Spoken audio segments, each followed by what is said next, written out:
Hello, and welcome to the Humanity, where we do the things with the stuff for the people. I am Matt. And I'm Tommy. And tonight we're back to doing some good old fashioned, I don't know why they're old fashioned because it's YouTube, video reactions. YouTube's kind of old fashioned by now, right? What with the kids and their Snapchats and their Twitches, which we're on Twitch. So we're like the kids these days. I still don't understand how it works. All I know is we're on it. Yeah. And we get comments from bots on there every now and then. But anyway, so yeah, watching some more YouTube apologetics videos, reacting to them.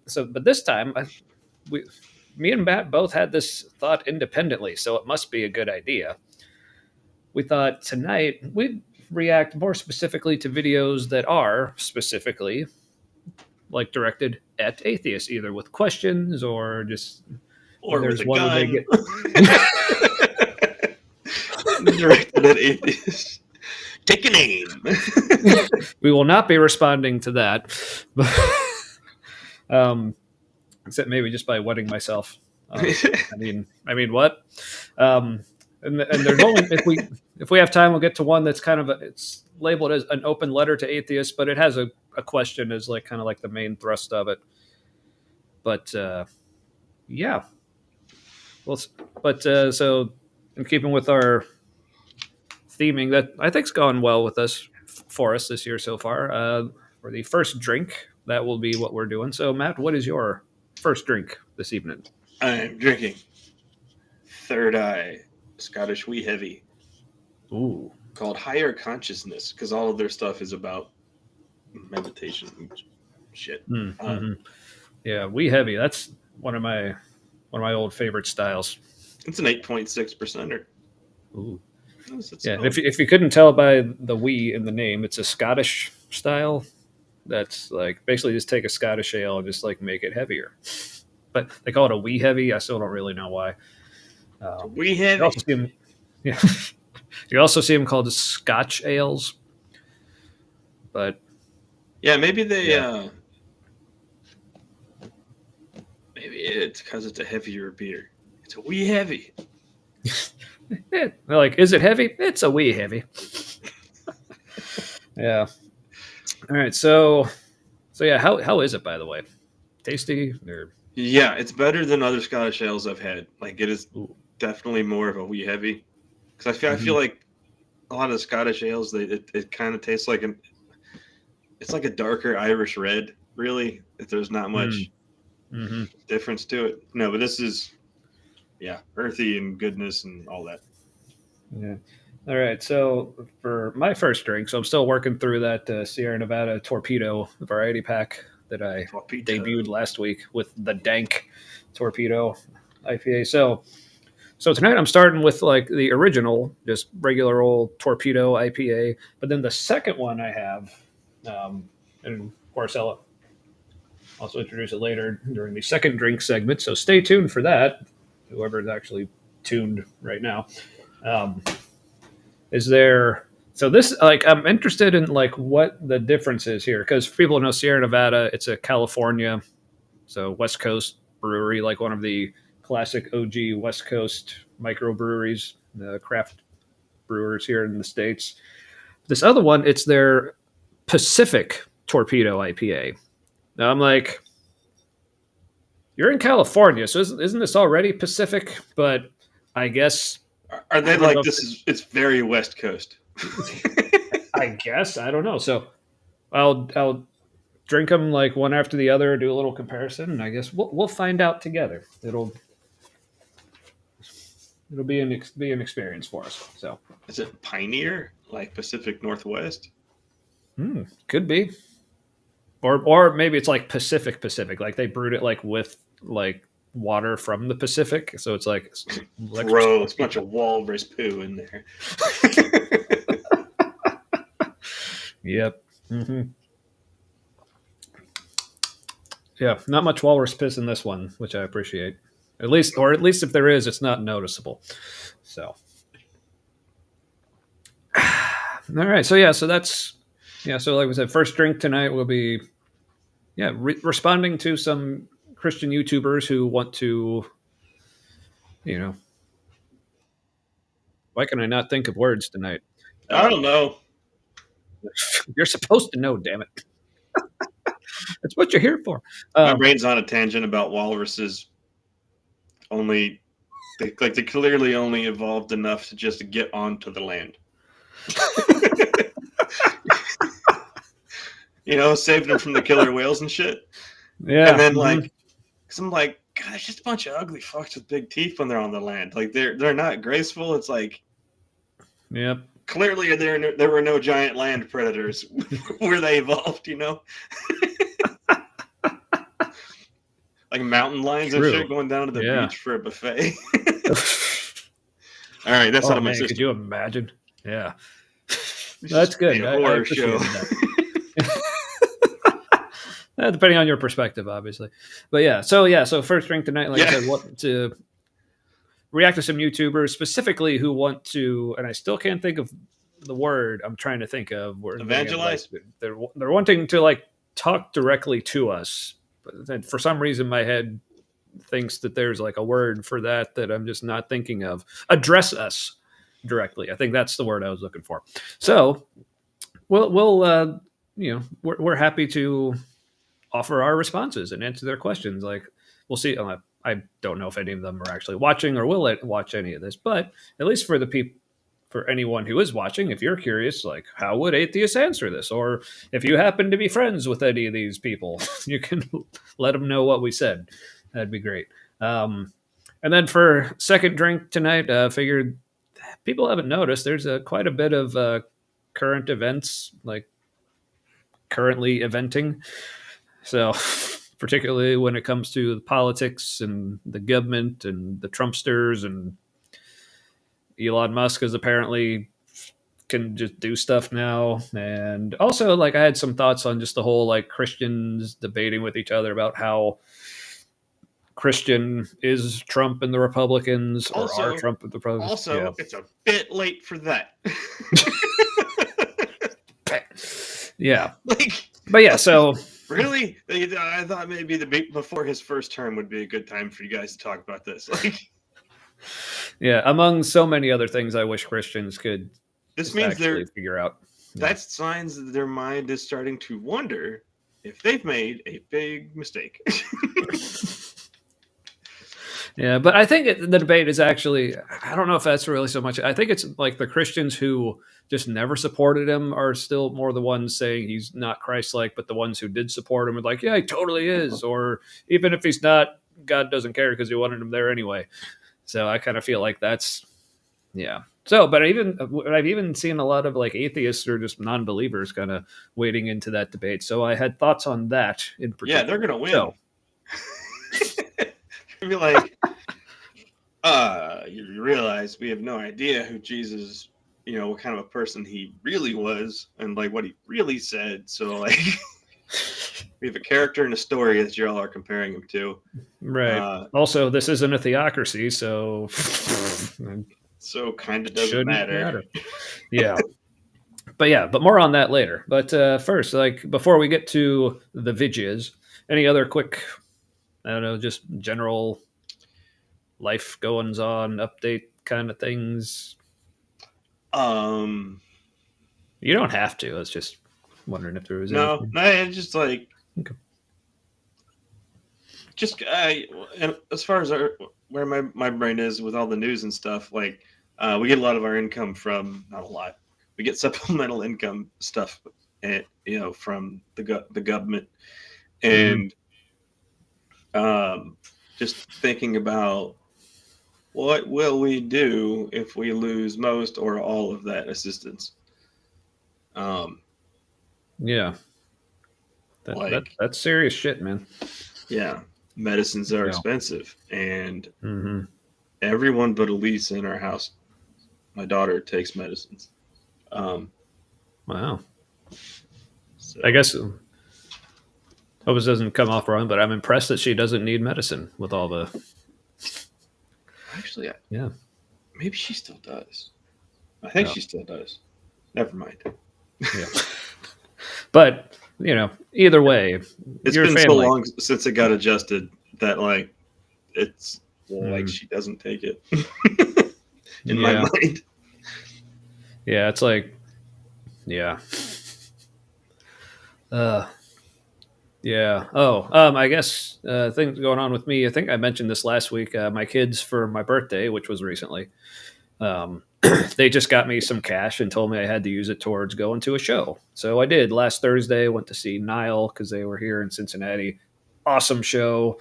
Um, Same with like the bands who played before them. There were three opening bands, two I'd never heard of, one I'd heard of but was never really that into. The first two, first one was Embryonic Autopsy, which they were fun. Like it was all death metal. So the second band was Psychroptic, That's hard to say. and yeah, and it was, speaking of like hard to say things, like, so the vocalist, like, he claimed that they were all from Australia, but he didn't sound Australian, but he said he'd just been working really hard on his American accent. So I don't know if he just did a really good job or if he was just fucking with everybody, but just to be That funny. could go but, either way. yeah. But I mean, they were fun. They were like a little more in the like technical into death metal. And then the third band, this is the one, like, if people are from into death metal, they probably heard of 6 Feet Under. I've heard of them. Yeah, their vocalist place Chris their Barnes. Yeah, their vocalist. It's basically, when if you think of just like classic old school death metal, that's what they are. But their vocalist Chris Barnes was the original vocalist for Cannibal Corpse. Oh, But it's kind of fun now because I looked it up on Wikipedia. He's like 57 now, and you can totally tell because like most of like the other bands, it's like mostly like younger guys, especially the vocalists. They're really like active and get in the crowd. But like the whole time, like, first of all, he actually had a microphone stand that he was using, which you don't see a lot in this genre, and he literally would just stood in place and he was like. But like somebody has back problems. Yeah, and then when he went to like give the horns, like he could only raise his hand like up to like shoulder height and stuff. Ooh, but that's some rough living. Yeah, but vocally he was like, hasn't aged a day. Sounded fantastic. So that's unusual. But then of course, like, for me, the big draw, like the one band like I have been into for a while that I was there to see, the headliners, Nile. For people who aren't familiar with Nile, it's like death metal, but like super technical, but also like really brutal. A lot of times death metal will kind of go one way or the other. They just kind of do both really well. But all their songs are about like ancient Egyptian mythology and history and stuff. So yeah, it was, they played one of their new singles, which was a chapter for not being hung upside down and made to eat feces by the 4 apes. That's a fun one. Yeah, I'd rather not also. Right. Well, then this song's there for you. Make sure it don't happen. So yeah, it was a good time. So thanks, kids. Probably not watching, at least I hope you're not. At least not for a few more years. This is very inappropriate for you. But if you're still watching this at some point, I had a great time. Thank you so much. All right. Well, without further ado, let's say we get to some vidges. Like these questions have these Christians. These questions have Christians for us. Oh my gosh. That's in my head. That was an amusing way to put it. So I laughed. I'm trying to make sense of that, and I can't. No, it's almost like the questions like are the things, and they just have like a bunch of Christians they want to throw at us. It's like, right. Yeah. Like as an assault or something. Yeah, like Christians loaded in like a Nerf gun, like a big one. No, so I'm excited for this because this is a mix of I know I've seen some of these, but some of these I haven't. So, and same with Matt probably. So yeah. So we'll see how that goes. So, but to get us started, we have one of the more popular current like YouTube apologists, Cameron Bertuzzi, with channel Capturing Christianity. Is that his channel? He's got his snapback on backwards. Yeah. He means business. Mm-hmm. Yeah, so he has, well, here, you can't quite read this thing there. There. So yeah, 3 questions for atheists. And I think it might go a little something like this. So I've got 3 questions that I want to ask atheists, and these aren't gotcha questions. I sincerely want to know. Sincerely want to know the answer. Say it right. To these questions. But like sincerely, like I sincerely want to know. I kind of like that. See, if one of us would have done that, we would have like totally gone with that and embraced it. But he's like, no, I didn't say that. But he kept it in, so good for him for that, I guess. But come on, Cameron, just embrace the awkward. It's good for everybody. Well, this is supposed to sound off the cuff, right? Like you did it in one take. Like that's the style of these videos. So I could see him leaving it in, just be like, I'm authentic.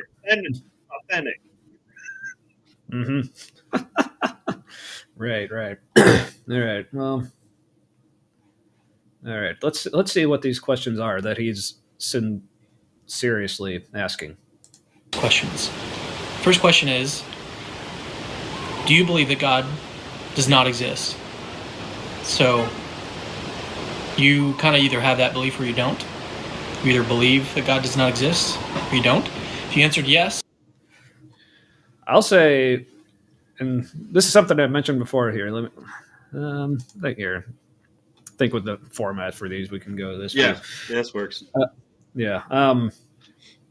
So this is something like that we've talked about. So I'm glad that he's at least asking the question, because like a lot of Christian apologists will just like kind of assume they know like what atheist means, and they'll just say, "Oh, it just means you're claiming that there is no God," and that's clearly ridiculous. Yeah.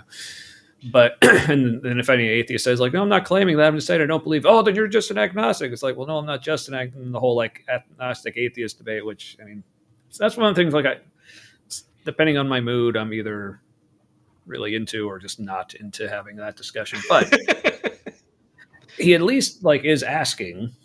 But now this is something that like I know for a while I was very like staunch and like I'm not claiming like that I actually am saying there's no God. I'm just saying I don't believe there is one. But over the past like several months, I actually have got to the place where I am comfortable saying like, yeah, I actively believe there is no God or are no gods or whatever.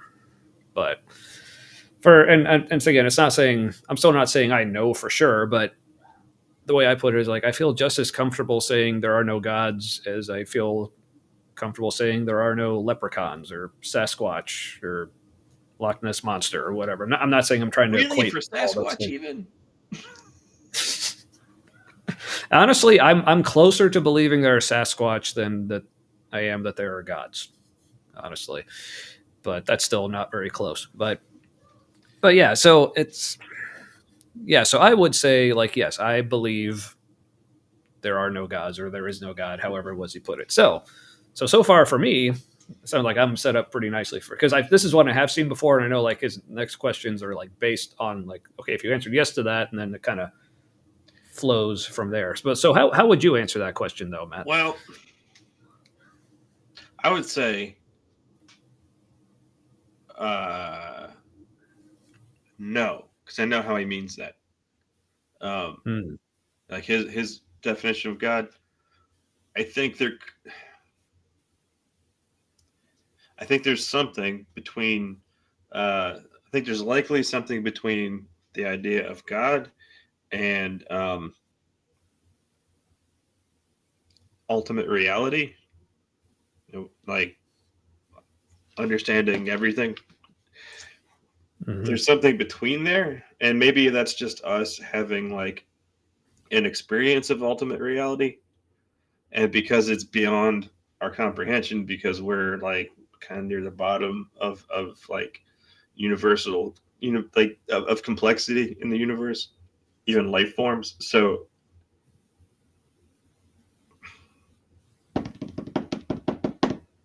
I don't know. It's complicated for me. Like, no, I don't think so. Like God of the Bible, no. God of other religions, no. I think there's probably some overlaps with like the pagan deities between them and like maybe extraterrestrial things, like experiences of them that got like shoehorned into a belief and then got shaped to be something that I don't know. helps morality, helps them do the human things. Hmm. So God, as anybody means it today, no. Is like, could there be a singular ultimate consciousness? Seems possible, depending who you talk to. Probable. Would that be God? No, but I don't know. We'd have to invent a better name. I'm going to say, or it's called the singular ultimate consciousness, or suck for short. Yeah, like a singular quantum field. It's the big suck. That's what I'm going to call it now. Yeah. I'm on a mission now to find a better word. All right.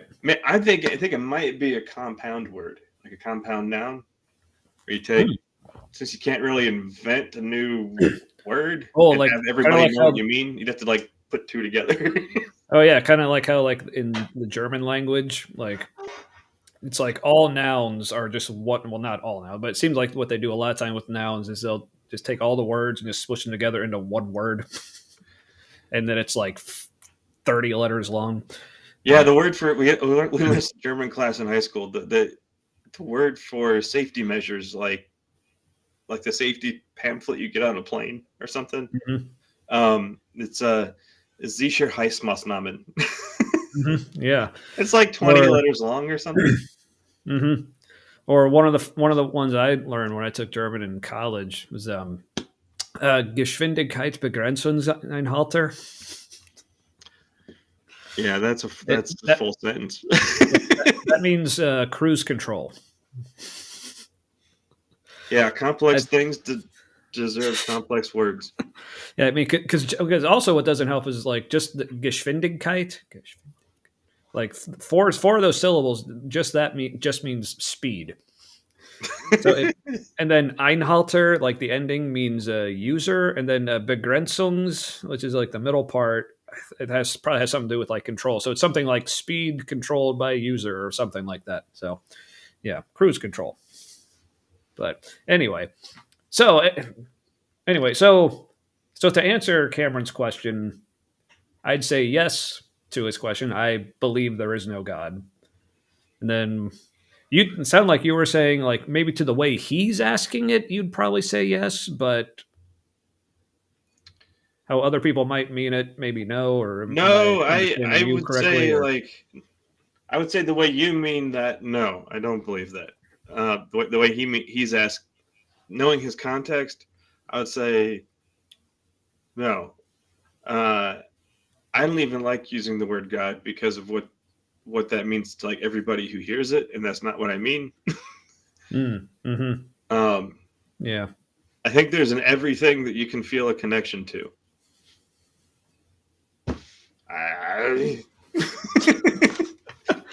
So whatever that means to y'all. So, yeah. So, but I just want to back him up a little bit just to make sure we did get his question. Let's see here. All right, there we go. First question is: do you believe that God does not exist? Okay. So do you believe that God does not exist? That's something I would say, yes, I believe that God does not exist. Like, what do you mean by exist? Like, in the physical world? No. But, like, it completely exists in people's minds. Like, and it affects them as if it's real. But yeah, well, the way I've heard it's like a shared construct or something. Yeah, there was. I can't remember who I was watching, but I was watching somebody. I don't know if it was today or yesterday or whatever. They were talking about this question of it's almost like saying there's a difference between like does something exist and does something have existence, and so they would say like in what you're talking about, how if it exists in people's minds, they okay, it exists in people's mind, but it itself does not have existence, as in it doesn't exist independently of mind. Yeah.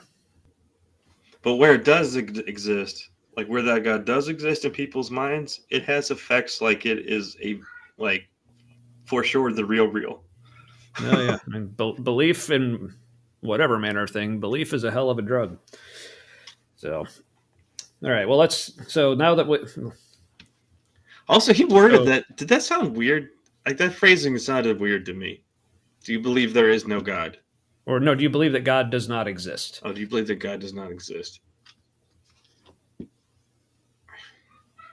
Yeah, which again, like, so I would say yes. And so if you had to say, like, oh, to him, I'd say no. Oh, wait, did not exist. Yes.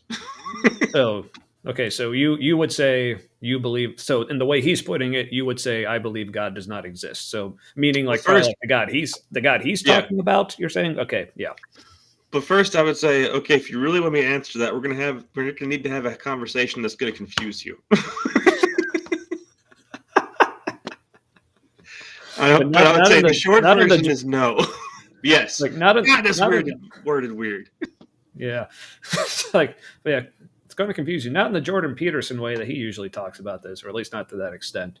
But yeah, all right. So that's his first question. Let's see where he goes from here into his. So you kind of either have that belief or you don't. You either believe that God does not exist or you don't. If you answered yes. So if you don't believe that God does not exist, that means you believe God exists. See, not necessarily, because I don't think you necessarily have to actively have a belief. Because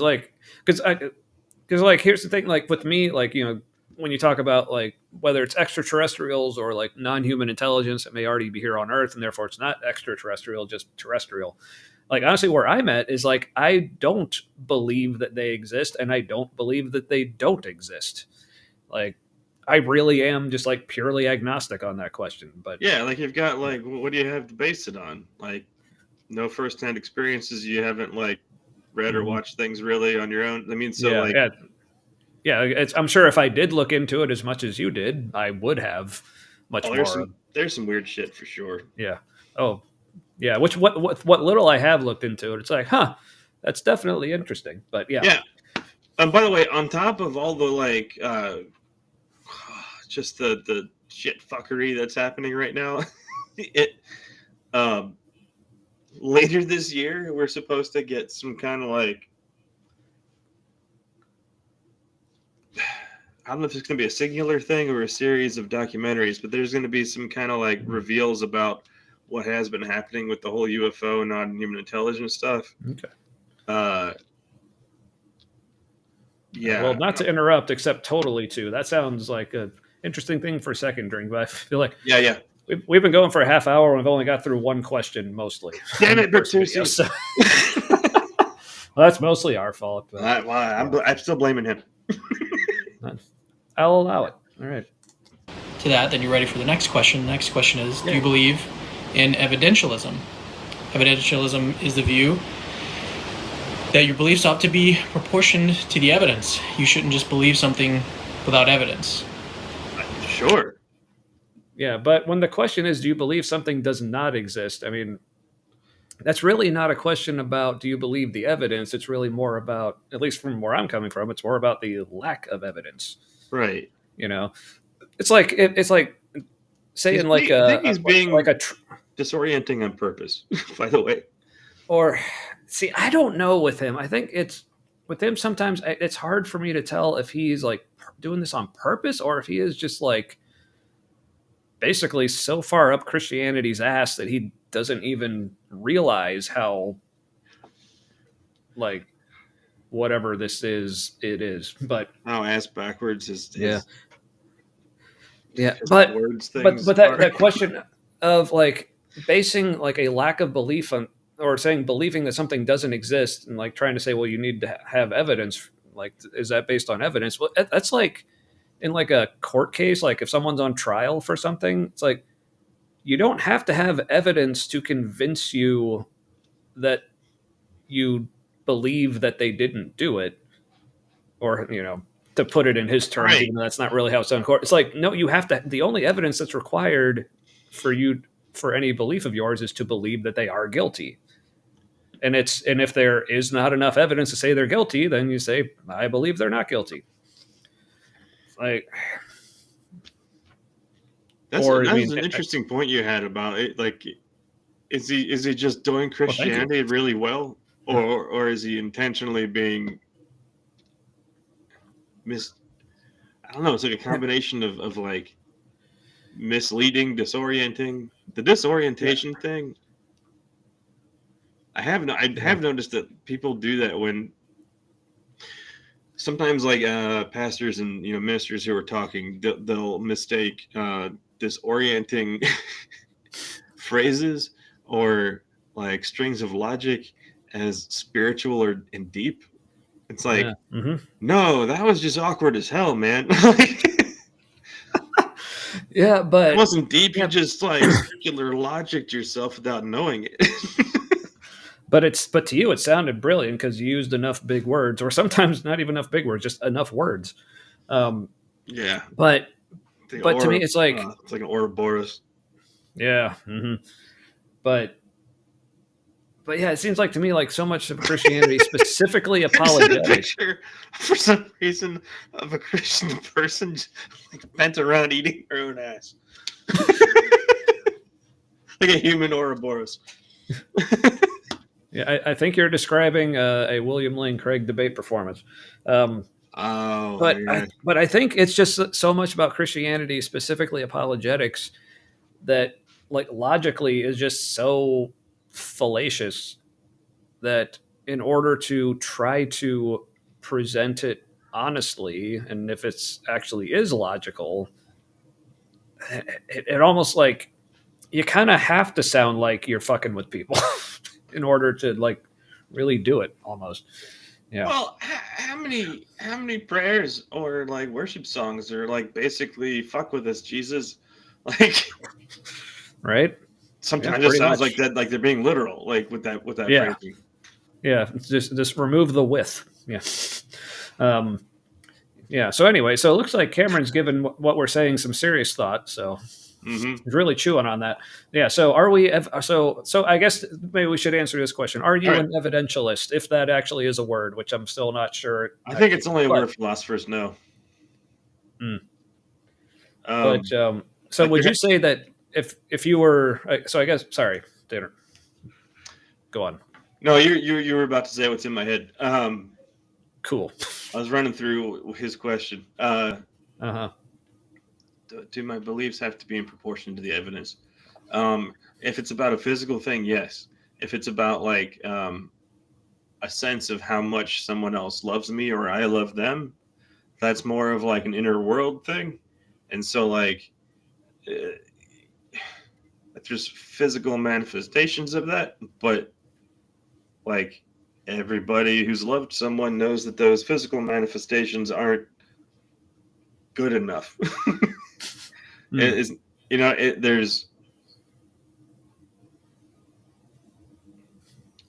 I'm trying to take an abstract thing and assign like physical evidence to it.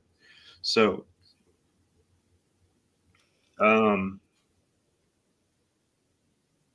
belief as like in general, evidence based.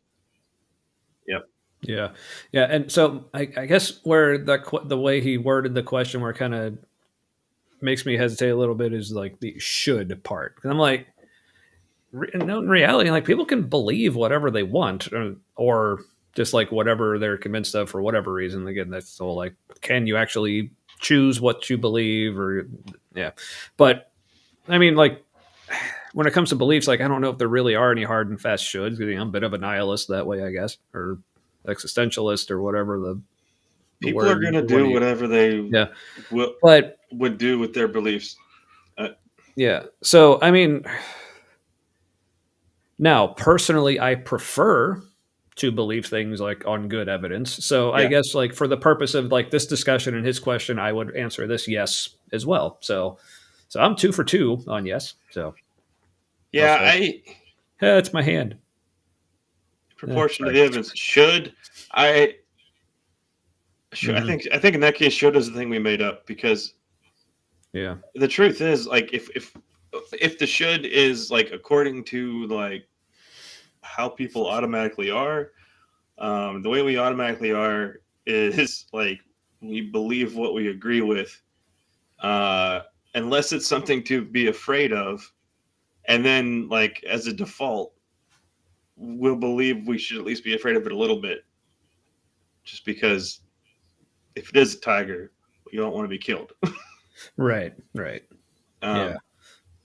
Mm-hmm. So no, that should is stupid. Using the word should. Yeah. Yeah.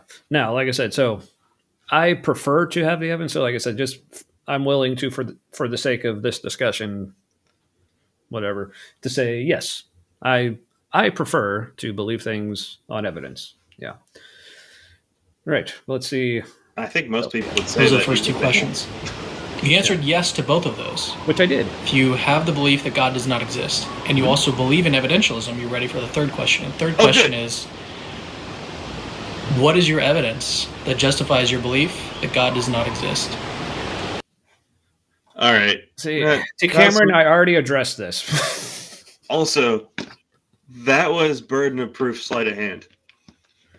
Mm-hmm. In 3 steps, he transferred burden of proof from his people to our people. 3 steps is too many. They usually just do it in 0. Yeah.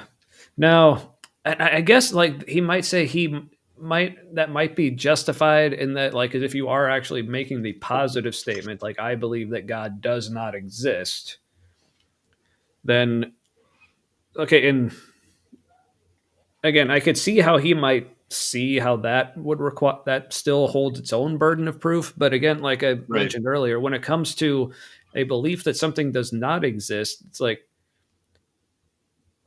what kind of evidence would there be for that? It's in this case, it is about the lack of evidence. At least in my case, like, the lack of evidence is what drives me to the belief that God does not exist.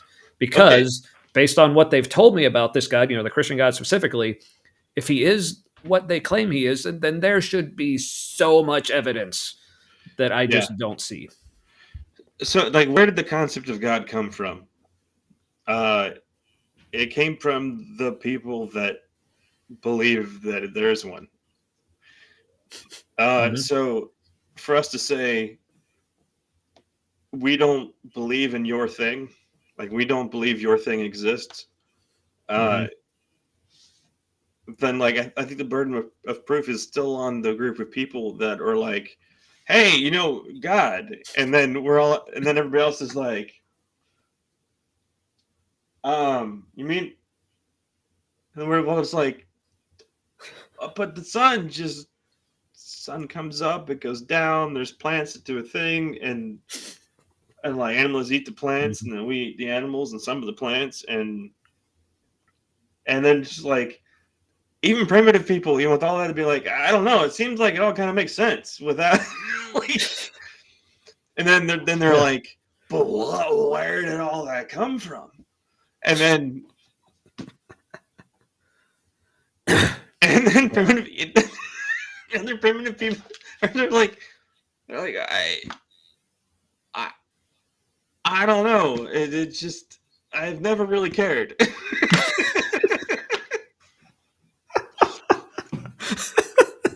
Yeah, that's about where I'm at. Only, obviously, for a large portion of my life, I did care, but I'm at the point, it's like, it's like, where'd it come from? Because probably where it's gonna go. I don't know. It's like, where'd it come from? Just gestures vaguely, like, just kind of came from there. But speaking of, like, how I like not caring, like, because this is actually something I was talking with my therapist in our last session. I may have even said it on here. Like, because I'm in my therapy sessions, I've been thinking about how, like, you've said how, like, whether it was this or like our podcast before, I was like, it's basically like a therapy session for us. And I was kind of like, oh, okay, yeah. Like, not thinking you were like just like completely joking, but just like, but in my head, it's like, it's clearly not exactly the same thing, but it's a nice thing to say about it. And I always look, but then, like, after having some of my therapy sessions, like, no, that basically is what it's like. Like, I haven't said something like that. Which makes sense why people are uncomfortable watching. or uncomfortable talking about, because they think there's like, this feels like there should be some sort of like client privacy privilege thing. Then, like, I'm not, like, talking about this would, like, be violating HIPAA or something.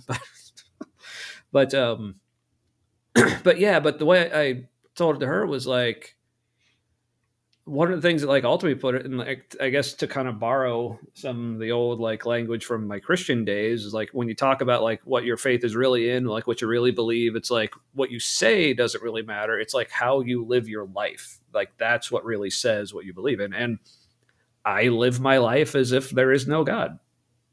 So by that measure, you say, yes, I absolutely believe, because that's how I live my life, that there is no God. So, yeah, so that's where I'm at. So, all right. So I So think let's. yeah, I want to Yes. I want to see if he's going to say anything that indicates he's aware that like he's probably shifting the burden of proof. From what I remember, no, but let's He see never what he does. does have to say. Yeah. So I've got 3 questions. Oh, Wait, was that he might have it? been real close to the end. What is your evidence that justifies your belief that God does not exist? Oh, that was the end. Yeah, that was a mic drop. So, moment, I he thought it was. Cameron. All right. Well, so that was a thing. So yeah, So where's your evidence? I don't. It's very difficult to have evidence of nothing, of not a thing. right. You could. The only way to have some kind of evidence is to be like, all right, if there was a God who does things that you say he does, we can expect to see these kinds of things. And we don't see those kinds of things. And then they'd say, oh, but answered prayers and all that. And it's like, no, all that means is prayer works sometimes. Uh-huh. Whatever you're doing with your person, when there's a prayer thing, if somebody has miraculous healing, prayer was part of that. That's all we know. Mm-hmm. It doesn't indicate anything Yeah. about like the God you're praying to is real, and like that's who did it. Like it would be the more obvious conclusion would be that like you plus the person you're praying for did that. Mm-hmm. Yeah. Yeah. But yeah, I'm just thinking back, like how like he just ended that. It's like, well, what's your evidence to support your Boom! belief that God doesn't exist? It's like, but he said that as if he's just assuming we don't have any, and we're supposed to like think about that. It's like, but like I said, like no, like my preponderance of evidence is the lack of evidence. Like the example I like to use is I I currently believe that there is no blue whale in my house right now. Like I don't have any evidence to show you that to support that belief other than just my house completely devoid of any evidence of a blue whale being in it. That's But if time and space are illusions of perception, then there is a blue whale in your house because the blue whales are everywhere, and so is your house. but also in that sense, blue whales aren't even really a thing, and neither is my house. No, So neither of them are anywhere. So they are a collapse of the wave function in the shape of a whale. yeah. So again, going back to like a previous part of the conversation, I was saying in that sense, they like a blue whale. You might say argue because in someone's head or in some sense exists in my house, but but there is no blue whale that has an existence in my house, whatever that means. But all right. So now that that was Now a we've thing been Bertucci'd. well, let's go. You ready for round 2? Because he has 3 more questions for atheists. Oh, So, okay. The first 3. This is like a multi-parter. I guess I don't. I'm not sure I've actually seen this one before. I So don't think I don't know. Let's see. let's see if I where to go. Okay, tried to share, but it. Oh, it is there. It just didn't update in the little. What's his face doing? I don't know, but let's. Why does he look like a lesbian with a mustache?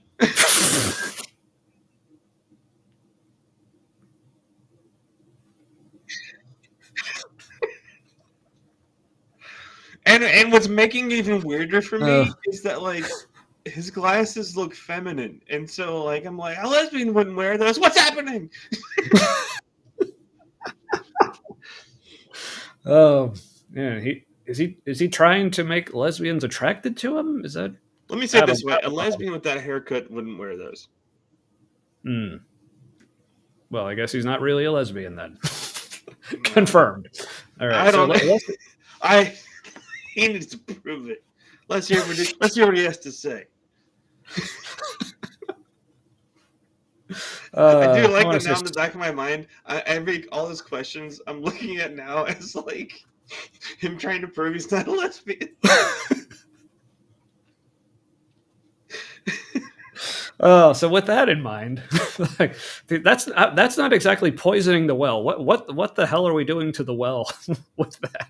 What did he do to his polo collar too? Something's wrong. It's like his shirt's kind of like eating it a little. Yeah. Well, all right. Well, let's see if he shifts a little and rescues that. All right. Let's see what his 3 more questions are. All right. I've got 3 more questions for atheists. Here is number 1. Do you believe that our beliefs ought to be proportioned to the evidence? So should we only... You already asked us that. Yeah. Like, is he just doing the same 3 questions, but in like the reverse? He's starting that on better the not be one. what this is. Yeah. So we really believe something if we've got evidence in favor of it. Number 2 is, if we could verify that some miracle actually occurred, would that give us a reason to think that God exists? And again, no. And this is contingent on whether or not we could actually verify that the miracle happened. All right. No. So just number 3. Yeah, like if we were to prove that a miracle happened, well, first of all, like you'd have to like define what you even mean by miracle. Like, so basically if your definition of miracle involves like it being like an act of God, then by that definition, if you could prove that there was something that was done by God, then yes, that would prove that God exists, because there had to have been the God to do the God thing. But yeah. But if miracle just means like something that like fantastic that we can't explain, then like even like the case of like someone like being seemingly like miraculously healed, or even like something like coming back from the dead, like no, that would not prove that a God exists. That would just prove that something crazy and unexplained just happened. Something we should look into happened. Right. I would. Like, does he think people would just be like, God exists, and then yeah, which again, this I think like make the assumption instead of making sure. Right. Yeah. It's like almost all Christianity at some level has some like heavy. I mean, it just has to have some like heavy presuppositions, and you can make the argument to like any kind of belief system or lack of belief system even might. But yeah. But again, I think this is just another case of like him. Like the doorway into it isn't. No, I guess you do have to presuppose that like at some point you have to transition from not taking what the pastor or whoever is saying seriously into like maybe, and then something happens between the maybe and getting into the presuppositional circular stuff. What is that? What is that doorway? I'm kind of afraid to find out. But yeah, but I think this is just like another case of him just having his head so far up the ass of apologetics where... I mean, look at his hair. He spit up somebody's ass. Yeah. It was kind of popped out. Yeah. See, I can't make that sound, but yeah. No, do it. I don't think I came through very well. There. Yeah, it's the Ray Comfort banana reveal. Yeah. He was the banana in Ray Comfort's ass. But yeah, that's the musical I want to see.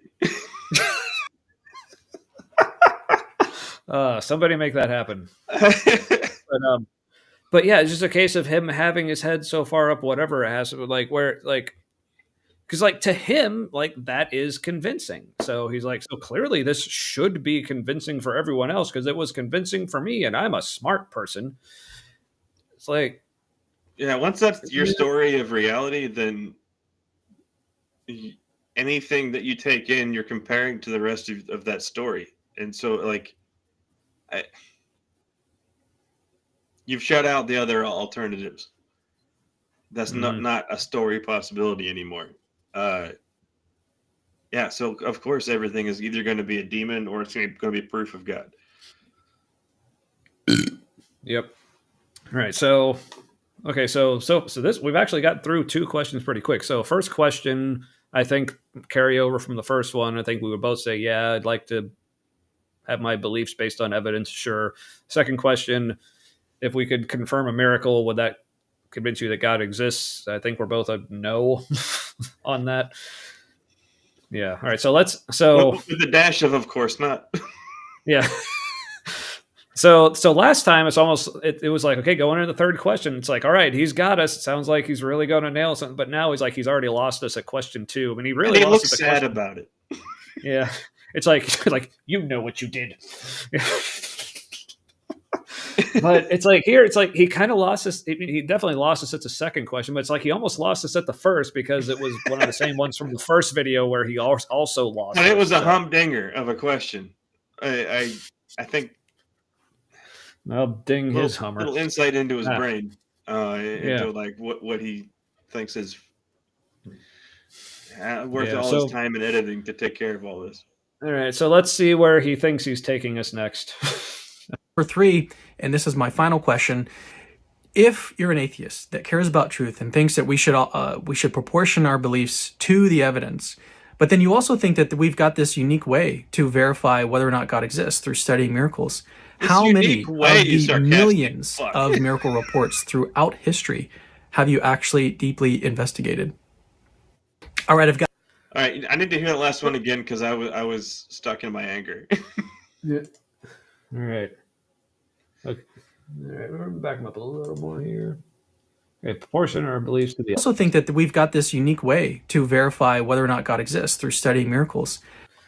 Again, like we already said, no, we don't like. It's the fact that he's just assuming, oh, if miracles happen, which again, I guess, because he didn't define miracle. So again, if to him miracle means something done by God, then I guess, but yeah. So let's that little descriptor word he put in there, some unique way, like this one feels like a. This one feels like this is not really. This video feels like it's not really for atheists. This is for Christians to be like, oh snap! Like, yeah. No, to me, that what this really sounds like, it's almost like he started with the final question, and he's like, where he's like, oh well, they like it's like he thinks it's to him in his mind. And again, this is just what it seems like to me. And again, going back to like my experience as a Christian who was like super into apologetics is probably how like my mind would have done it. So this might be projecting, but I also know from experience when I think about like how I thought of things like this when I was a Christian, like a lot of other Christians thought the same way too. So, but it almost like, well, if I can I know all these atheists haven't studied all like miracle occurrences, so how can I turn that into a gotcha? So it's almost like he worked backwards. Does that make sense? Yeah. It's like that's what this seems like. So, but again, let's say I guess we'll go into this saying, okay, yes, if we're assuming that what he means by miracle is something crazy done by God, then yes, by definition, like we said, that would be evidence that God exists. So I'll even go into this final question with that assumption that, okay, yes, if you could prove to me that a miracle happened, God exists. Or I'm even willing to grant him, even if he's not defining miracle as something specifically done by God. Even if I were to say, if you could just prove to me that any kind of miracle happened ever of any kind, then to me that would prove God exists. Even with that, I still don't think this last question really does it. how many of the millions of miracle reports throughout history have you actually deeply investigated? Like how when it There's a comes lot of to assumptions wrapped into that question. yeah, because like first of all, this kind of goes back to what something we were talking about like last time we were talking about like reacting to like apologetics videos. It's like the question I asked like when people talk about like the deep like philosophical arguments and like looking at all the history and like the logical arguments, all this stuff is like okay, how smart do I have to be to believe in God? That like I need all these things, these different arguments to convince me. Like with this, it's like how much investigation do I have to do to know whether or not God exists? Again, like based on the claim, this should be something that's obvious, just basically just on a cursory glance of reality. Like I shouldn't have to investigate every single claim of a miracle Yeah. to. And he said No. a miracle, and now he's talking like in the question before, and now he's talking about the millions citation needed miracles that happen Right. throughout history, and it's like we were just talking about one miracle, and now you're talking about like, well, if you don't believe in God, how do you explain all the miracles? It's like It's basically like it's just like impossible like standard of, well, unless you have debunked every single claim ever by anyone believing in a certain thing, that you can't say you don't believe in that thing. Which, and I would turn this around on him because, like, first of all, do you have any idea how many miracle claims other religions have? It's like, yeah, have you investigated all the miracle claims of Hinduism for you to say that you believe that the Hindu pantheon doesn't exist? Which I'm sure yeah. he doesn't. I'm sure he actually actively believes that the Hindu gods do not exist. Like, has he investigated? Or they're demons. Yeah, or any of their supernatural beings. Like I highly doubt he has investigated all of those, much less just investigated all other world religions that have ever been in existence to know that he has the right one. Like, how can he say he has the right one if he's never investigated like, the depths of Zoroastrianism or Yeah. Buddhism or whatever the fuck he hasn't looked into that I'm sure he hasn't. And like maybe to Shiva, God is a demon. Yeah. Like that. if like kind of we're making a giant assumption. Like, okay, first of all, for this, God is real, for what I'm about to say. Yeah. First of all, I'm done with his stupid wanting to be a lesbian face. Yeah. So, not that there's anything wrong with being a lesbian, but it's just weird that he's trying. Right. And with his facial hair, like, I don't know. It looks like he trims it like it's pubic hair. Like he's not sculpting facial hair. Like, there's something I don't know. It's something weird about it. Anyway. All right. So wait, hold on. All right, I was gonna say. Go ahead. Yeah. I just put a nail in my mouth. I don't know why. That's what she said. Yeah. Too many things just happened in my head. Why is it that Christians don't need evidence to have a belief, but atheists do? Like, I just believe, and then an atheist is like, I don't, and then they're like, what's your evidence? Yeah, because if you ask Christians, like, well, like, oh, you believe there's a God? Prove it. It's like, well, you can't prove it. It's like, well, then I can't prove that God doesn't exist. So, kind of like how you can't prove that nothing. Kind of like how you can't prove something doesn't exist, or you can't prove something, which is like you can't prove that something you think exists but doesn't exist is real.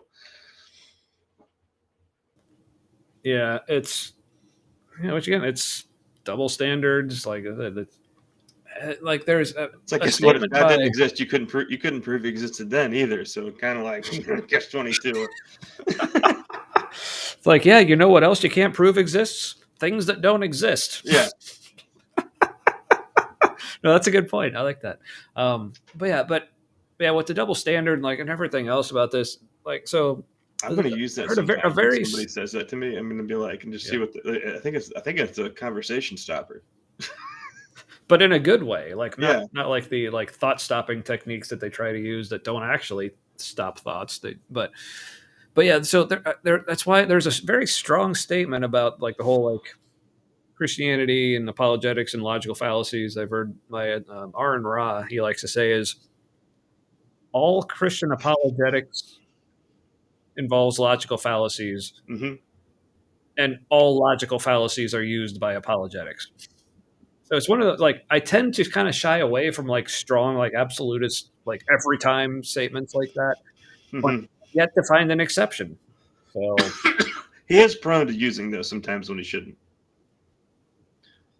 yeah, It's part of his speaking style.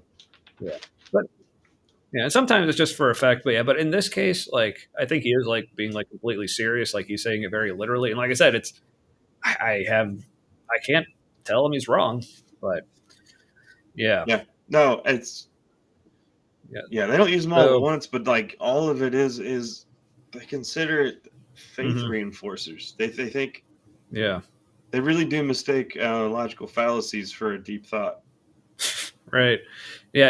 And it's some of the more common ones are like I said, the whole like double standard or question. It's almost all question begging, um, or yeah, circular reasonings. Yeah, But it's all Lord help my unbelief. yeah, presuppositionalism. That's basically what that is. Yeah. All I right. believe So help my unbelief. Like that yeah. is Mm-hmm. beg the question much right there. Right. Yeah. All right. So we're a little over an hour in. I had 3 other videos to look at. Like, how many more did you want to try to get through?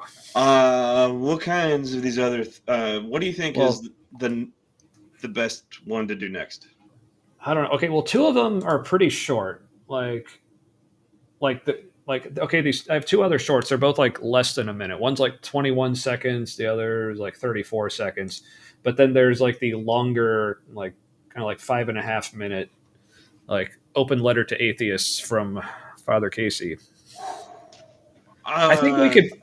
I think we could get through the 2 short ones, and then you want to.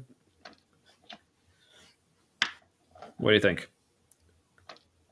it's 2 short ones, and then we'll reevaluate. All right, sounds good. Yeah, because if we don't get to Father Casey tonight, that might be one we save for another time. But yeah, and these next 2, I think they're just one question. But Okay. yeah. All right, let's get now. This is one I have not seen. Like this is just one that came up when I just did a YouTube search for just like questions for atheists. So I don't even know who this guy is. Yeah, huge ass microphone though. Right? Or is that a child's head? Like, oh no, it's just closer to the camera. Okay. Okay. Yeah. All right. So this is atheists can't answer these logically. So apparently these are we can answer these. We just can't answer them logically. So let's see what he's talking about here. Atheists cannot answer this question. We know time, space, and matter was all created at the Big Bang. But if it was all created at the Big Bang, what caused the Big Bang? The cause would have to be something timeless, spaceless, and immaterial.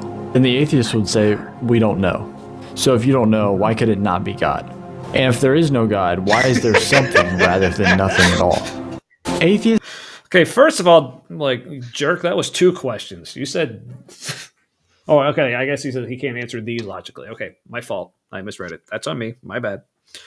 Okay, but let's back that up a little. All right. His very first thing about time, space, and matter and Big Bang, I was like,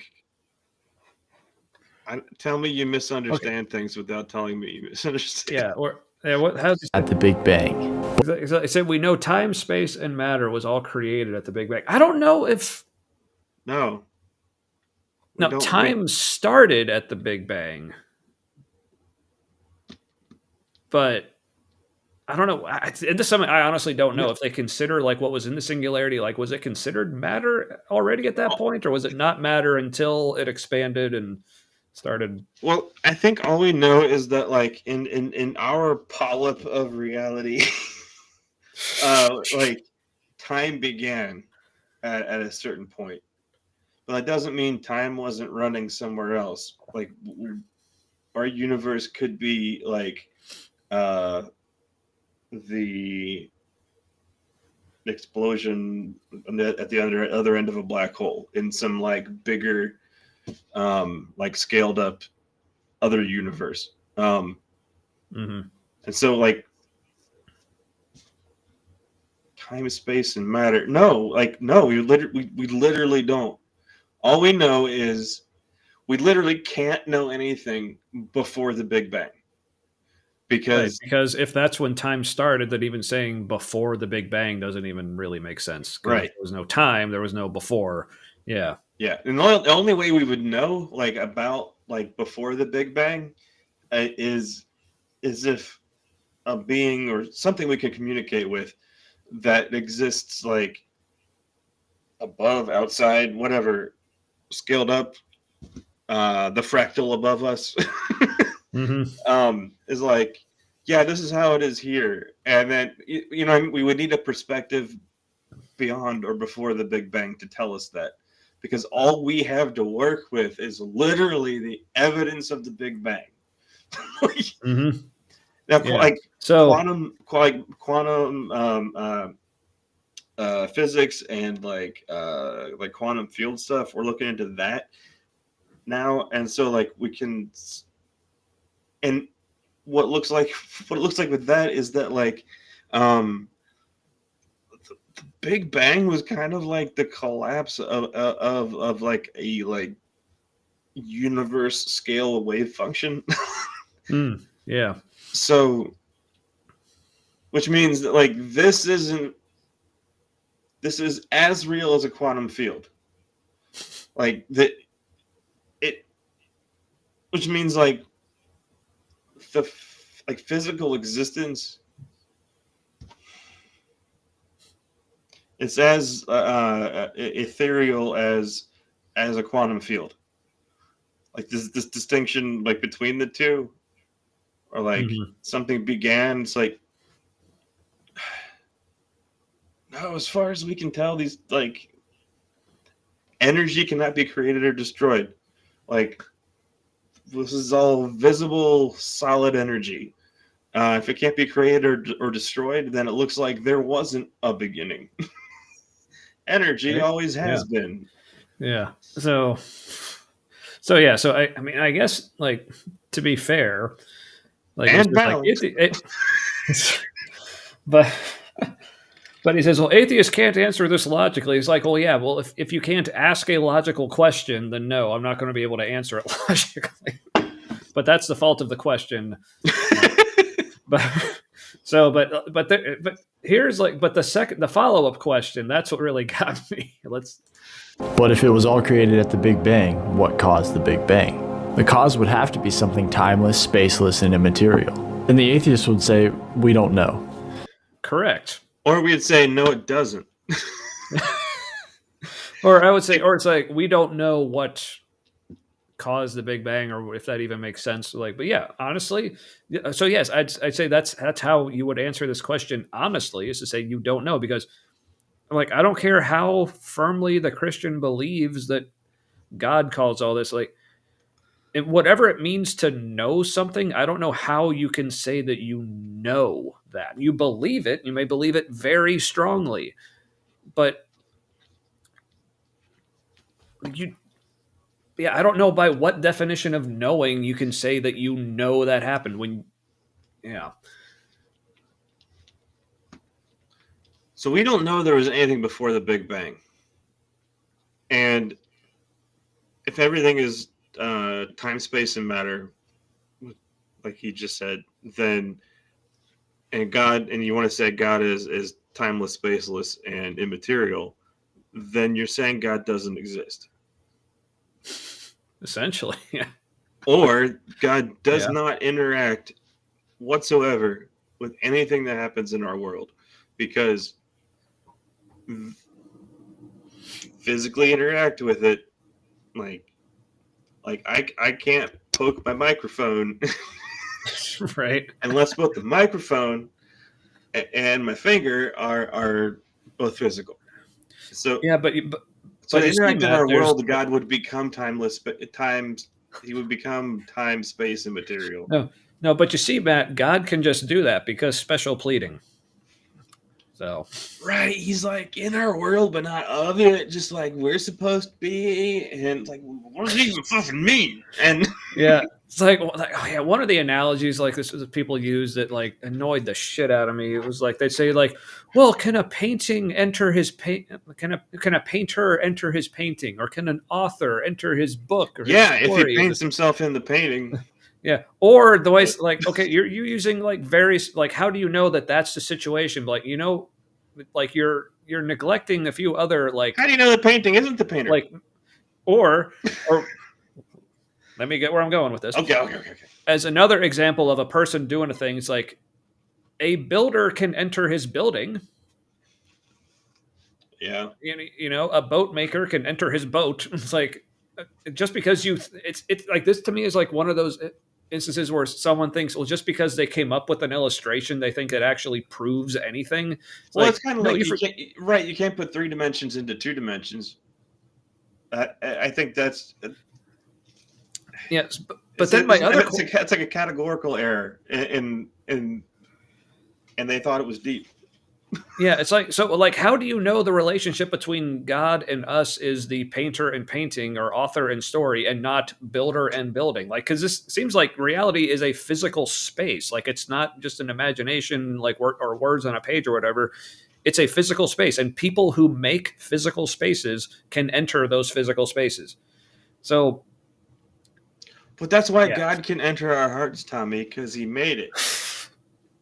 Oh, but again, even if I were to accept that was the relation that was like between like a painter and a painting or an author and a story, it's like, well, okay, well, why would God create a reality that He couldn't enter into, but yet wanted to interact with Him? Like that makes no fucking sense. That seems like the worst idea ever.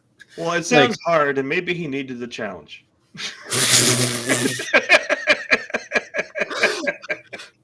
Yeah, well, it's like. I mean, think of it like I always love using like the parent-child analogy because Christians fucking love that analogy. Like God is a father and we're His children, all that. Okay, if I had the power, He's just gonna kill most of them someday, just like fathers. Yeah, right. But so like we have kids. Like you could say we made them, with help, obviously. But if we had the power to make children so we couldn't interact physically with them. So first, if we had that power, if we chose to actually do it that way, that would be so fucking stupid. Well, and everybody else, all the good people would say we are bad people. Exactly. They're like, why would you make kids that you want to have a relationship with in such a way that you can't actually interact with them like that? So it's like Christians say, oh, well, God's beyond us. It's like, that's not the flex you think it is. That means He's a poor designer that He made us this way that we can't actually perceive Him in any real way. But He's beyond us unless you're trying to do apologetics. Right. Then, God is so far beyond us, but let me explain Him to you. Yeah. In this whole other book that's half as long as the Bible. Right, because the Bible wasn't good enough. God didn't explain Himself well enough. He needs us to, but anyway. But I want to get to this guy's second question because that's where he really just cracked me up. Okay. So if you don't know, why could it not be God? And okay, yeah, sure, it could be God. Yeah. It's like God of have you considered God of the gaps?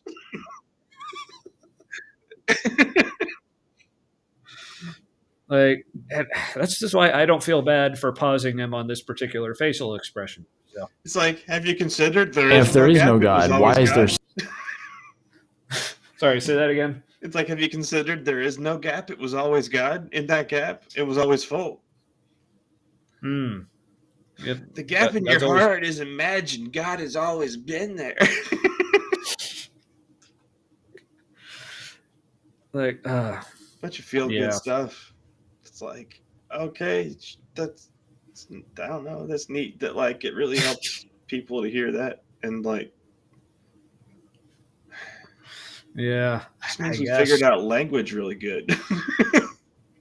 Yeah, which I guess I'm glad this video only has like 763 likes, because if this was like one of those with like multiple thousands, like I'd be very concerned. Well, Even though I know, here's the thing: if this was like a Cameron Bertuzzi video, this would probably have like millions of likes.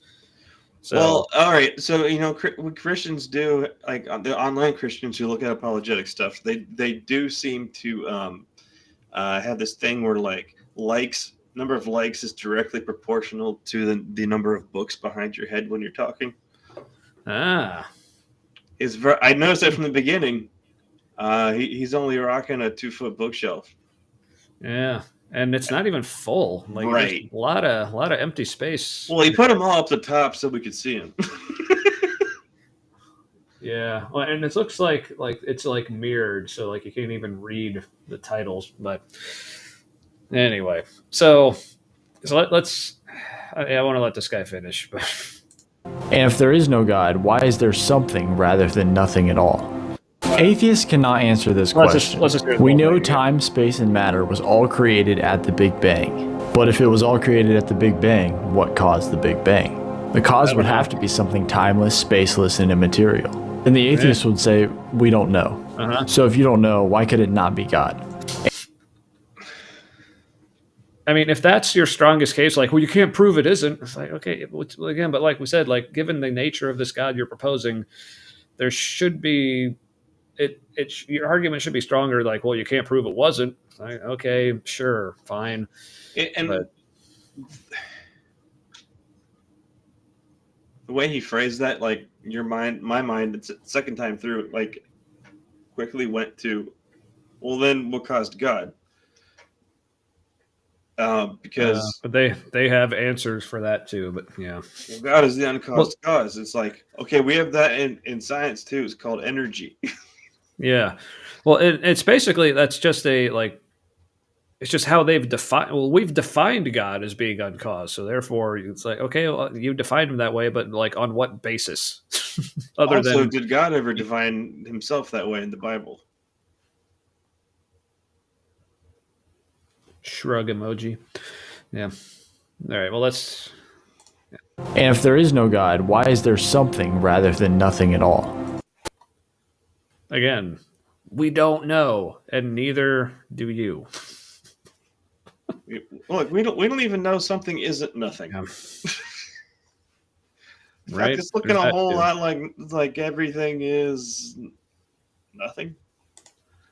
But for some reason, like cohesive, like locally cohesive. Like there's a portion of the nothing that stays me. Yeah, for some reason. All right, well, so yeah, I found that dude thoroughly unimpressive. You know, he wanted to put some sunglasses on at the end. Oh, like, wow. Like, yeah, CSI Miami style. Yeah. He's like, shade. All right, well, all right, I think we got time for one more. And this is one I have seen. And this one is just like so ridiculous. Like, here, I'll go ahead and see, where is it? Couldn't tell you. Shut up. For some reason, my phone thought I was talking to it for a second. All right. So, what does this look like? I am already distracted. Why is there a giant red pipe behind his head? Yeah, I don't. Where is he? What is happening? Yeah, let's. There. Why is he in this freaky cartoon? I'm hitting all the wrong buttons here. All right. That's how much this dude is throwing me off. All right. So this is from Off the Curb. So people can read that. It's Curb, Kirb, because I think this guy's name is Kirby. So it's Off the Curb Ministries. Did he nickname himself? His real name's probably like Steve or something. Call me like, Kirby. but I came up with the pun off the curb. So, all right. So this is when atheists asks, who made God? So yeah, perfect. yeah. How did I know? All right. So let's see what Curb has to say. If you're an atheist, I'm about to put you in a corner right now because I am going to ask. Nobody puts baby in a corner, motherfucker. That was what I've been waiting to say. Oh, he has some longer form stuff that is, yeah. His voice, man. I don't know what is happening. There's something about his voice. Like, I mean, he's clearly like British of some variety, which generally, like, I love the British accent. So it's not the accent, but it's still just, even with that, just the way he talks to me is just, there's just something weird about it. Yeah. Sounds like he's trying to hypnotize drunk children. And he's the reason they're drunk, probably. What, in the form of audiobook narration? That might do it, yeah. All right, Curb. Let's all right. Let's let him start over. Like, this is a short one. I just want to hear him out here. If you're an atheist, I'm about to put you in a corner right now because I am going to ask you a very hard question and you will not be able to answer it. I would be. Oh my! Like, you see, even Ricky Gervais is sweating. This is my goodness. Hey, it's Fat Ricky. Fat Ricky sweating. This is with just the stubble. Yeah, he had some chub on him too. Yeah. So man. Yeah, so if Ricky Gervais from a completely yeah. So he's going to have us in a corner, like, and we're not going to be able to answer this. Now, I know his out is going to be like, if we are able to answer it, then he's going, oh, well, then you clearly aren't atheists then. If you're able to answer this. I'm still right. But let's see what we can't answer. Let's see what kind of corner we're in here. I would be a very rich man if I got $1 for every time an atheist said these 3 words to me. Like, this is what's padding. Like, this is what's padding. Even for, like, it's only like 35 seconds long, and he's still padding. So that's what he does. Every time an atheist said these 3 words to me, who made God? But let me flip that question back on you, Mr. Atheist. If you don't believe... Did you just assume my gender? How fucking dare you? Yeah, and this is one of the videos, like, I saw, like, Emma Thorne reacting to this earlier today. That's something she brought up. She's like, it's almost like in this guy's mind, like his stereotype of an atheist, like, oh, they're all dudes. It's like you can tell this guy has some very, like, preconceived notions of, like, what atheists are or what they're like. Yeah. Well, also maybe he only talks to dudes because women shouldn't speak on matters of the church. Or he just finds them frightening. That could be too. Or maybe he's really attracted to atheist women, and he's like, I just can't talk to them. Like, they're all Jezebels. Why? Because they make too much sense. He's the guy that Cameron was trying to attract. Yes. By trying to look like a lesbian. Now, it's not a very good strategy, granted, but I think that's right. Like, he would date Cameron to hide the fact that he really wants to date a lesbian. Man, we come up with the best lore on this channel. Well, because think about it. It would probably be more acceptable to a Christian fundamentalist for a dude to date a dude than for a dude to date a lesbian. Like, so many memes would happen in their head at once. Yeah. Mm-hmm. Yeah. See, I'm not sure what exactly Sarah's agreeing to here, but I appreciate it. Sorry, I didn't see your comment in time. I've been struggling with all the things here this evening, but good to see you. Thanks for watching. Yeah. So just in case you missed the first part of this, like I said, it's short. We'll go ahead and start this from the beginning, and we'll see, like, what question he has for us to put us in our corner, like nobody puts baby in.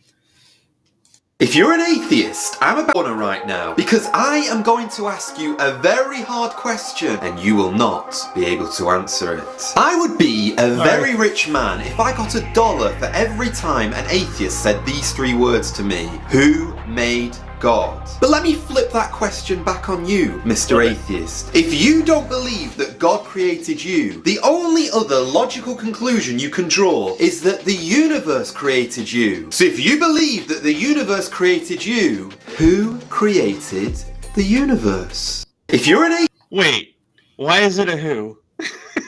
Yeah, so in a way, like, he's right. Like, I can't answer this because, like, we've said, like, for like several previous videos, is like, yeah, we don't know. I mean, we have no reason to believe that it was a who or that the universe was created.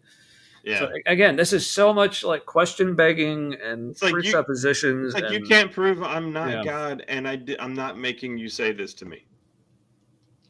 Like, yeah. So, yeah. So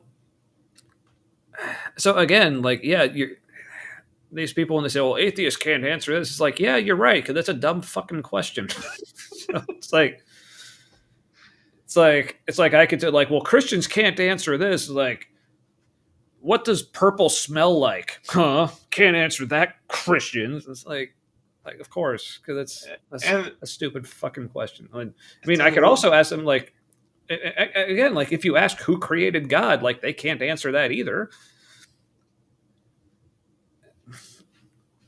So he's like, oh, no. Christians asked me a question I can't answer. I mean, atheists asked me a question I can't answer, which I'm sure, like he says, it happens all the time, which I'm sure it totally does, and that's not completely made up. But so he's comparing. All right, so he's comparing. In this analogy, he says he's flipping the question around, but it's really kind of an analogy. Yeah. So he's for this analogy to work, he has to be saying that God is as physical as the universe, or the universe is really as immaterial as God. Otherwise, you can't make it, the analogy doesn't work, because it's kind of like category error. Right. No, I say no. Christians can't answer the question, like, what does purple smell like? But apparently Sarah can answer it, though. Fake grape. That makes sense. That makes sense. But yeah. But like, sweet grape wine kind of tastes like fake grape, though. Mm-hmm. Yeah, but it always, like, intrigues me when people are, like, describing, like, the flavors of different wines.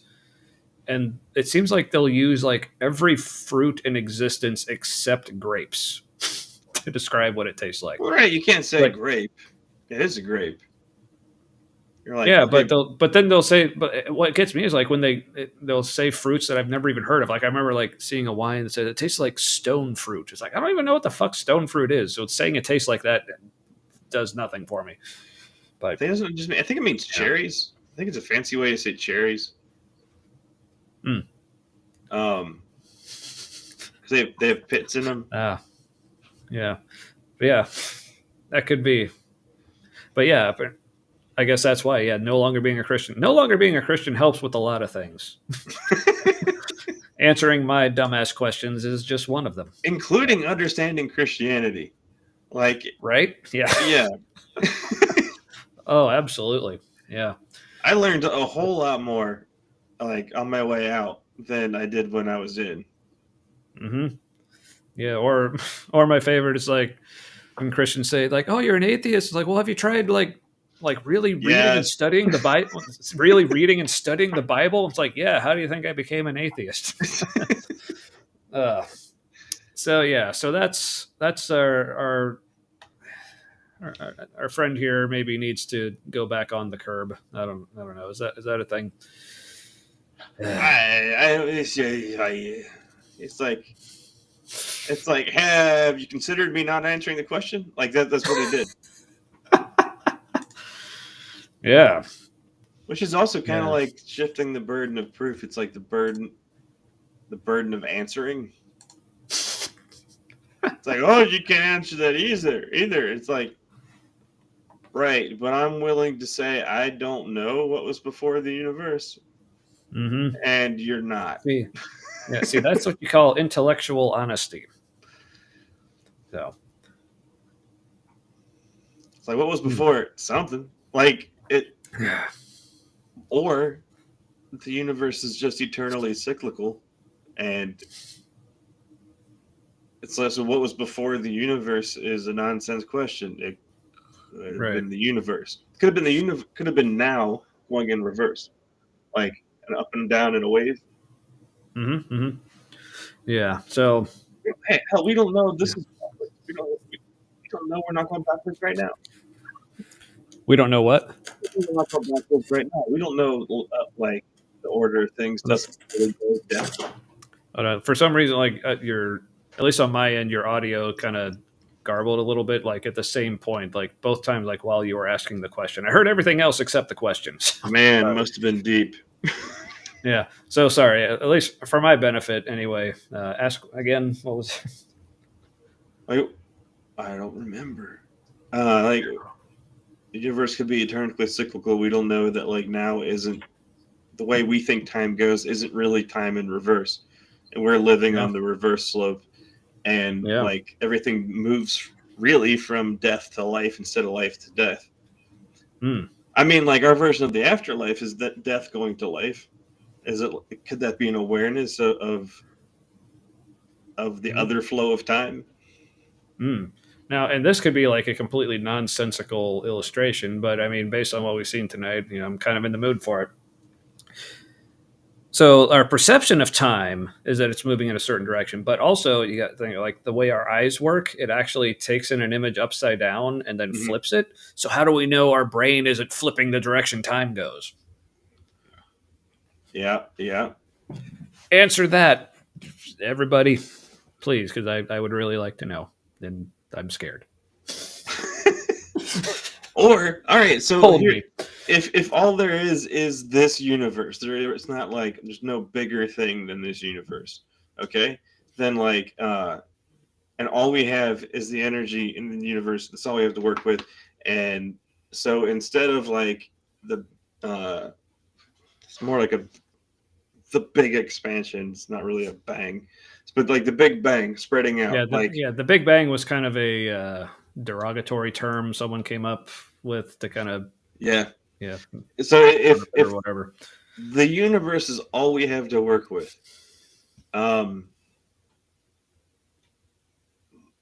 like how do we know it doesn't get to a certain point? You know it's speeding up.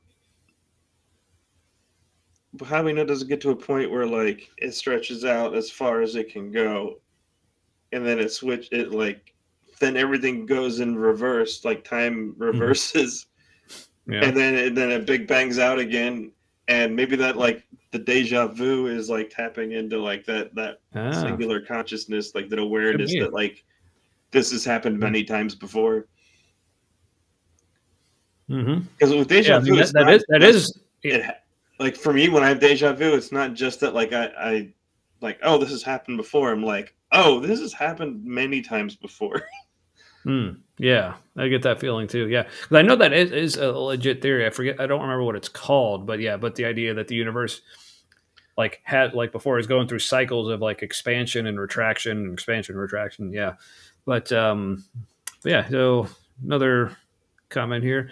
So Sarah says we can observe math and trends that occur in nature, and there are patterns. There's reason to believe these patterns occur beyond what we can observe. And if you can make predictions from those patterns, and then if those predictions are confirmed, then yep. So good job. Correct. Correct person with more scientific and engineering learning than me. I was accidentally condescending.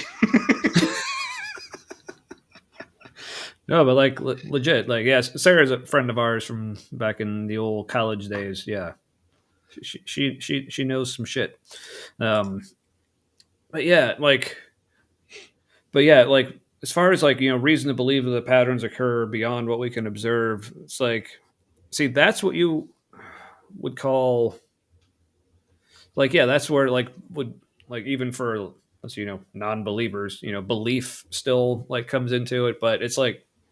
So we say these things like, well, these patterns we observe, like near as we can figure, they keep happening, but it's just because like we have no reason to believe they don't, and until we see evidence to point like, oh, sometimes that doesn't happen that way, or it actually happens a slightly different way, or whatever. But in that analogy, I'll just put it back up. But like in this analogy, basically what a lot of Christians, like our friend in the second to last video, is he's like, well, so he's saying, well, if you can't observe like these patterns beyond what we can observe, I realize I worded that awkwardly, but is there anything I don't word awkwardly?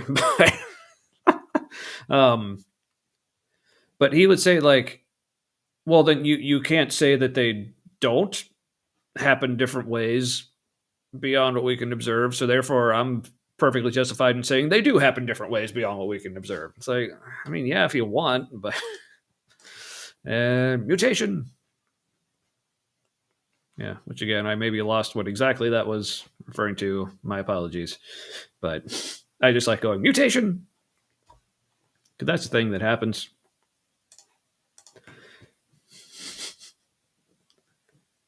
Yeah. All right. Oh, you're muted for some reason. Hold on. There, I unmuted you. Interesting. I didn't do a thing on my end. Yeah. But anyway, so yeah. Oh, it might have been like with, I don't know if it was me saying mutation. Maybe like one of our laptops picked that up, like just like the mute part. Oh. What? I didn't know I had that function. That's crazy. Yeah. All right. Well, I guess before we get to a second drink, any other remarks, thoughts on any of those videos we watched? Like, were you totally put in your place as an atheist, like completely unable to? Yeah. What kind of creeper says I'm about to corner you? Like, yeah, that guy is. And the image of the cornered person was like somebody who was probably 12. Or looked 12. They could have been. Yeah, it was one of those drunk children he was trying to hypnotize. Yeah. Yep. Mm-hmm. So I feel like he's just all kinds of ear rapey. Whenever he talks, he was a little. In this one, it seemed less so because the microphone quality wasn't as good. But his regular ones. It's he's like doing a radio voice outside, and that alone is just fucked up. Like, yeah, and one of the worst for me. So this is someone we haven't reacted to. Maybe we should at some point. He's Inspiring Philosophy. Michael Jones, like he does like live streams and stuff. He sounds pretty normal, but like in his like kind of like scripted, like produced videos, like I don't know if this is the case for you, but like okay, for me, for when there's a lot of like voiceover or like reading work like what people do where it just sounds like, and I guess this for most people they probably consider this normal, maybe even preferred, but it sounds like they're like as close to the mic as possible so you can like hear like every single like mouth noise and click and smack and saliva, and like it sounds like they're like inside my ear, like oh yeah, but not in the way I like. It's like the inside of your ear is making that noise and not them. Yeah. But like, and I don't know what it is, but with Michael Jones and on Inspiring Philosophy, it's almost like it's so like the microphone is actually like inside of his mouth, like just like lodged in his cheek somewhere, and so it's like you're getting like the very like attacky, like harsh like noise, but it's also kind of muffled, and it's like I'm being masticated and I don't like it. Yeah. So. No, I think he keeps pockets of spit in his cheeks. He just has like there's that shape to his face. It's got that like the permanent Eeyore face and a bit. Yeah, and he's someone who actually for a while I actually said as far as apologists go, I actually considered him pretty like reasonable, nice. I did too like for recently. Yeah, but like recently, especially with like the little spat he's been getting into with like Myth Vision and then like Kip Davis and like Josh Bowen and other people, it's like he just all those are fights you don't want to be in. Yeah, especially if you're someone like him who has no idea what the fuck he's talking about. Or when Rationality Rules guy and he's like, allow me to calmly hand you your ass while I have a haircut you do not enjoy. This is like Cameron Bertuzzi wishes he looked like this. Yeah. But So yeah, we No, may have that's the to. thing. I'll bet he hates him the most. I'll bet Cameron hates what's his name again? Stephen name? Woodford. Yeah, I'll bet he hates Stephen Woodford the most because Stephen Well- it has the like I'll say charisma, but he has the charisma that Cameron aspires to have, I think. Right. Yeah. And the But speaking of intelligence which, and like the way he just like strings logic Mhm. together. I think Oh, Cameron yeah. wishes that was possible with Christianity. I don't know. right. Yeah, and they have debated each other. Wasn't like a live debate. It was more like a No. video response style Cameron debate. Yeah, got that went. bitchy. Yeah, and that went very poorly for Cameron very quickly. But so anyway, so I'm saying we're on to second drink mostly because I want to get to my second drink. So also like Am I getting my obviously second we're drink or no? what's that? I was like second drink and I'm already at like Yeah, okay. yeah, go for it. Yeah, so the other video I mentioned, the open letter from Father Casey, like that's one I think we'll just have to do another time. I think that was much further. It's a much longer video. I mean, only about 5.5 minutes, but longer than what we were watching tonight. I think that video on its own could probably be its own episode, based on like how slowly we go through these. And like not slowly, thoughtfully. We thoughtfully go through these. So yeah. So okay. Are you? No, I was gonna make or? a comment. I don't know if it's real or not, but okay, you know the YouTuber London Storm. I've heard of him. I don't know if I watched. By the way, he's kind of a hilljack. Like that's his family background, but he has he has like the kind of a badass name. Yeah, that sounds like hipsters gave it to him. Yeah, but so he did a comment on the Father Casey video, and people who haven't seen it, it's he's like weirdly attractive for a priest. He's young, like right out of college, and he looks like prep school, like prep school Valedictorian face. And London Storm is pansexual, and he's attracted to this priest guy, and so I think he called him like one of his nicknames he gave him during the video was Father May I. That is fantastic. And if he didn't, he missed an opportunity. I made that up in my head because it's too amazing. So he should have. Yeah. All right. So what is your second drink tonight, Matt? Same as the first. A little bit faster and a little bit worse. Yeah. So my second is something that I would have assumed would be the same as the first. So it's Sierra Nevada's. I'm going through their like Torpedo IPA case, and like I said before, Sierra Nevada, they're from California. They are a West Coast brewery.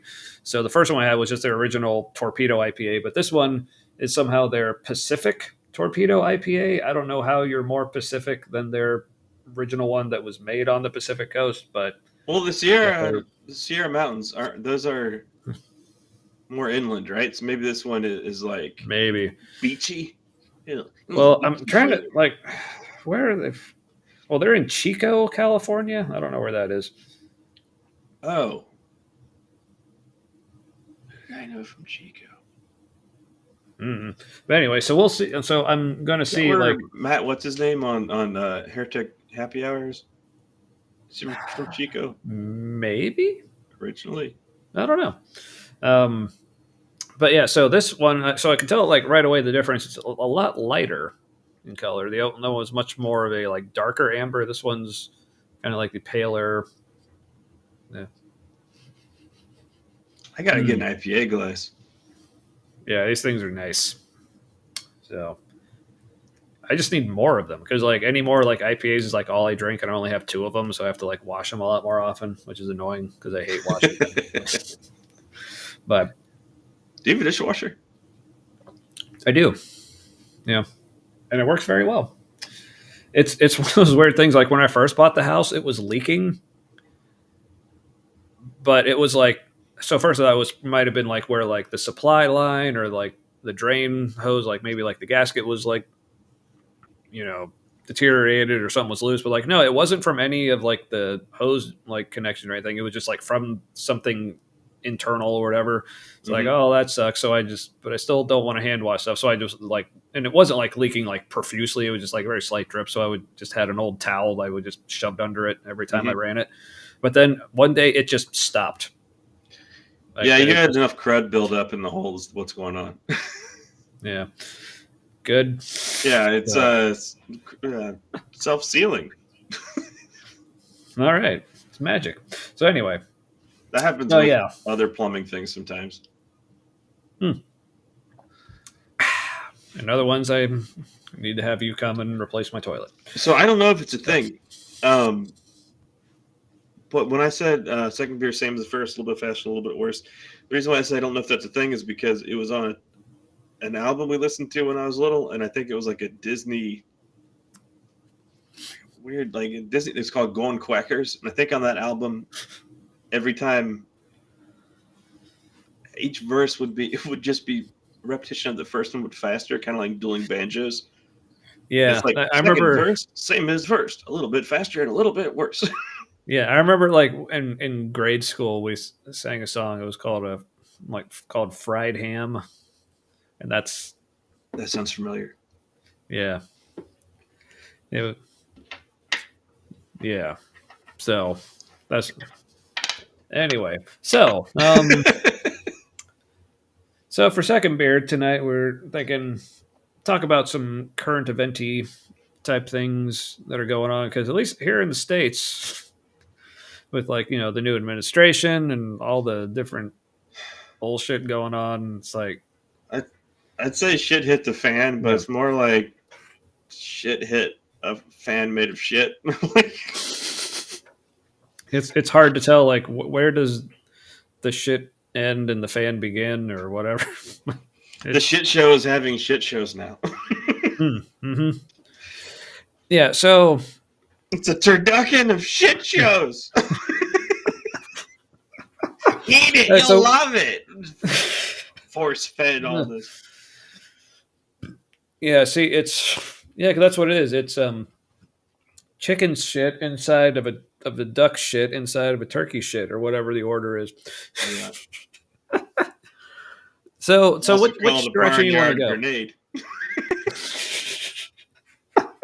I like that. I like it a lot. But I don't know which direction you want to go. You want to talk more like the specifics about what's going on and kind of then go big picture, or you want to start bigger and like move in? I'm thinking maybe like start bigger picture, because like the bigger picture conversation, at least I'm thinking, is still like more connected to like the whole like Christianity thing, and then we can kind of go from there into the specifics and how they're fucked up, if that makes sense. Yeah. So one of the bigger picture questions or issues that like I've seen a lot of, I mean, this is something that's been happening like for a long time, specifically with the Republican Party, and but especially lately, like with Trump, and especially given how much support he and the Republicans in general have from Christians here in America.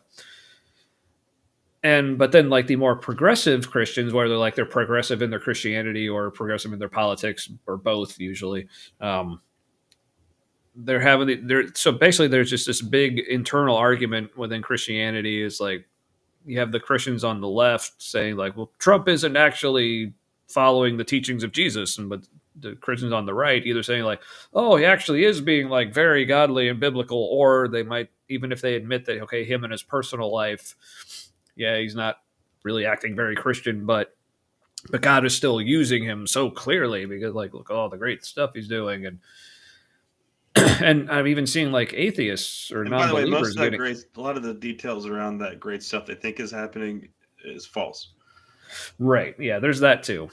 But even if but I've heard like Christians even just talking about like how like pro-Israel he's been. Like I remember back during his first administration, like someone, I won't say his name, but like someone like we both know, like we've been involved like on prayer teams and stuff with, and I remember being in, this wasn't someone in the small group we were both in, but there was like another like larger small group that I went to just once. It was like just a bunch of guys from like the prayer group. Right. Okay. Yeah.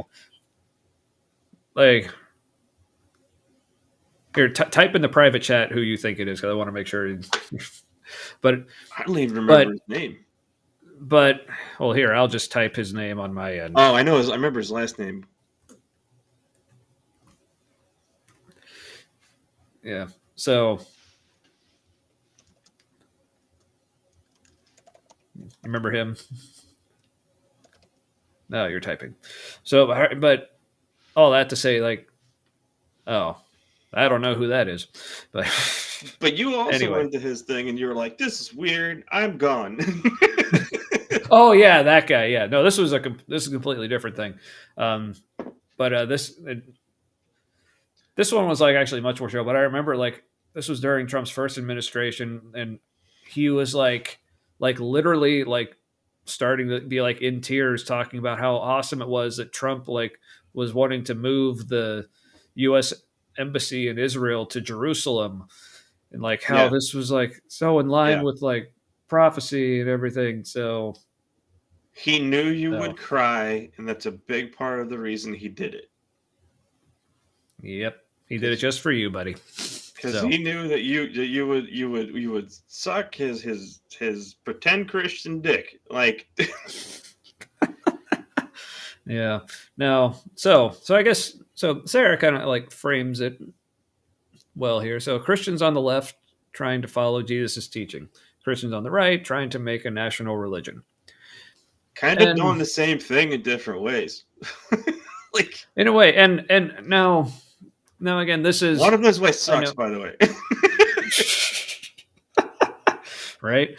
Yeah. Now this is something like, especially recently, like because I totally get the sentiment there, but and I getting the feeling I'm in a bit more of a minority on this, but like but speaking of like coming out of Christianity and specifically, like I'm even like because it seems like even a lot of like atheists and non-believers like are still like relatively like good opinion of Jesus himself, like, but I'm really get to the point where I'm like not even a fan of Jesus, like even like as written in the Gospels, even like the most idealized version of the guy, I'm still like I'm still just not a fan.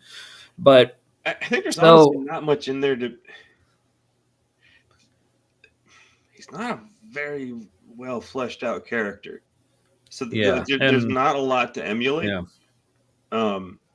Yeah, I mean, because especially when you talk about this, one of the biggest things that like Christians who are not a fan of Trump will have to say about him is like, well, how he treats women. It's like, honestly, I don't know how much Jesus, like as written, would really disagree with how he treats women, because back in that culture, it's like, well. And Jesus, in a lot of people like to point out in a lot of ways where Jesus, he's elevated women so much. It's like for the time, but even then, like when like everyone likes to talk about like how like when Jesus talked about divorce and how it's like, but he even said like the only reason there should be divorce is if like due to unfaithfulness, and it's like, but even, and I can't remember all the specifics, but I encourage people to look up Dr. Jennifer Bird. I know she's on YouTube, probably some other platforms as well. But yeah, Dr. Jennifer Bird, like she's a biblical scholar, deals a lot with specifically things like marriage in the Bible and like men-women relationships and like sex and all that. And she talked about like that passage where Jesus is talking about divorce, and she like makes the point like Jesus is still basically assuming the concept of like women being property, and like the way he was explaining like why divorce is good or bad for women and why it should be or shouldn't be allowed in certain circumstances. It's like he still like has a very like what we would consider like very regressive view of marriage and gender roles and everything. So in that sense, like when people say like, so for that and so many other reasons, when even like non-believers will say things like, "Oh, which Christians actually acted more like Jesus," I'm like, I really wish they wouldn't. Like so many better role models. So I when I was going through my divorce, which was thrust upon me, it not with Aaron. You two are still good. Yeah. Yeah. Yeah, it was the ex. Yeah, previous marriage. Yes. Previous. Mm-hmm. I was like all torn up because, for one, looking back, not knowing at the time, but knowing now, I was super autistic about it. And I was like, but we promised, and there was a thing, and it was a ceremony, and like I'm like, I can't. I felt like I couldn't walk away because I was a big Christian at the time still, and or not as big as I was going to get, but I was really fixated on needing it to be okay to walk away, because I was going to have to at some point. And so I read a bunch of stuff about it and in the Bible. And I thought it was interesting that Jesus said, basically, well, God doesn't want people to get divorced or whatever. And then he says, and then he talks about what Moses allowed it because of hardness of hearts or something like that. And it's like, did he just say? Did he give two non-answers? Yeah. Yeah. I was like, God says no, but Moses said God said it's okay. So. Yeah, because so even then it sounds like when he says like, well, Moses allowed, but only because of your hardness of heart. So it sounded like it was a very like even that it was like a begrudging thing. So it sounds like even God would be of the opinion like, well, even if like one spouse is like being abusive, it's like, no, you can't leave. It's like, yeah. But then you could argue that then that like the person being abusive has a hardness of heart, and so hardness of heart is open to interpretation is what I mean. Yeah, that's true. Yeah. But as Sarah says here, yeah, it was certainly cultural context, though. Yeah, Jesus challenged the authority of the day, who were super legalistic. Yeah, like I think, like for the time, yeah, Jesus was definitely, he definitely like moved the needle in certain places. Yeah, yeah. But I'm just saying, like by today's standards, like we can do better. So it's like so many Christians, like obviously, if you believe that Jesus was God, then you kind of have to believe like where he was the place to be. But yeah, which I mean, I'm sure like whoever we think of like nowadays as being like the like super progressive, like moving society forward, this is where we want to be. Like, in a couple thousand years from now, those people are going to be seen as like so archaic and like, what the fuck were they thinking? I would argue not if they're on the right track, because if you're on the right track and you have like I think the best philosophy would be the one that like is applicable and good forever and adaptable. Yeah, well, I guess I should say like the person themselves won't be viewed negatively, but they might still look at maybe like some individual things like her positions they had here and there that kind of like I said, that's kind of so that's why I'm saying like with the Jesus thing, like for Christians who are still trying to hold him as the standard, like not as far as like a standard of just relatively being progressive, but the standard of like literally like where he was and the actual, things he was saying to do. Like no, we can do better. So that's why like I said, to me, it's even, and I've done but this Jesus myself. Jesus did say we will do better things than him.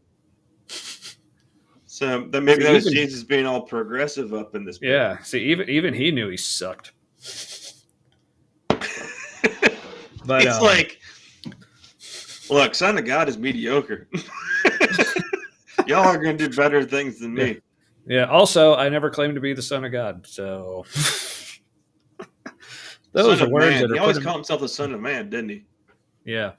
Yeah. And also, like, it wasn't until like the Gospel of John, which was the last one written, that Jesus even explicitly made any sort of like claim of like being God or whatever. Isn't like calling yourself son of man is like kind of like saying I'm just a person over and over again. Well, I've heard it both ways, because I've also heard like in the Jewish context, like the phrase "son of man" like had a special meaning, but like I said, I've heard it argued kind of like but the best of us kind of thing. No, almost. I think like that was like one of the terms used like to talk about. I don't know whether if it was the Messiah specifically or it had some kind of like special connotation to it. Again, according to some, but like I said, I've heard both. Can we just agree Jesus he appeared to be intentionally ambiguous? Yeah, again, at least as written. Yeah. Yeah. And again, like we really have no way of knowing if what the gospel writers wrote about him was even completely accurate. But and these were 4 of many gospels, and the other ones were bad shit for the most part. Other one, okay, not all of them. Some of them had like better stuff, like Gospel of Thomas has some like pretty cool stuff in it, and or Jesus-isms phrased more clearly. Like in some ways, the wisdom is just better written.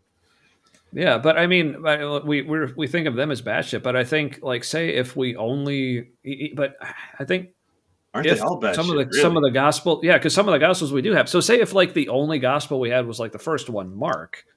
Yeah. Like, but then like if like Matthew, Luke, and John weren't canonized, people would think those were just as batshit as like the Gospel of Thomas or Gospel of whatever. Yeah. Or boring. Like if you had the batshit ones to look at, then like those were more exciting. And yeah, like there was one of them, like when Jesus like walked out of the tomb, there was like a giant anthropomorphic cross that like walked out with him and it was like talking and shit. Like that's the one I want to see.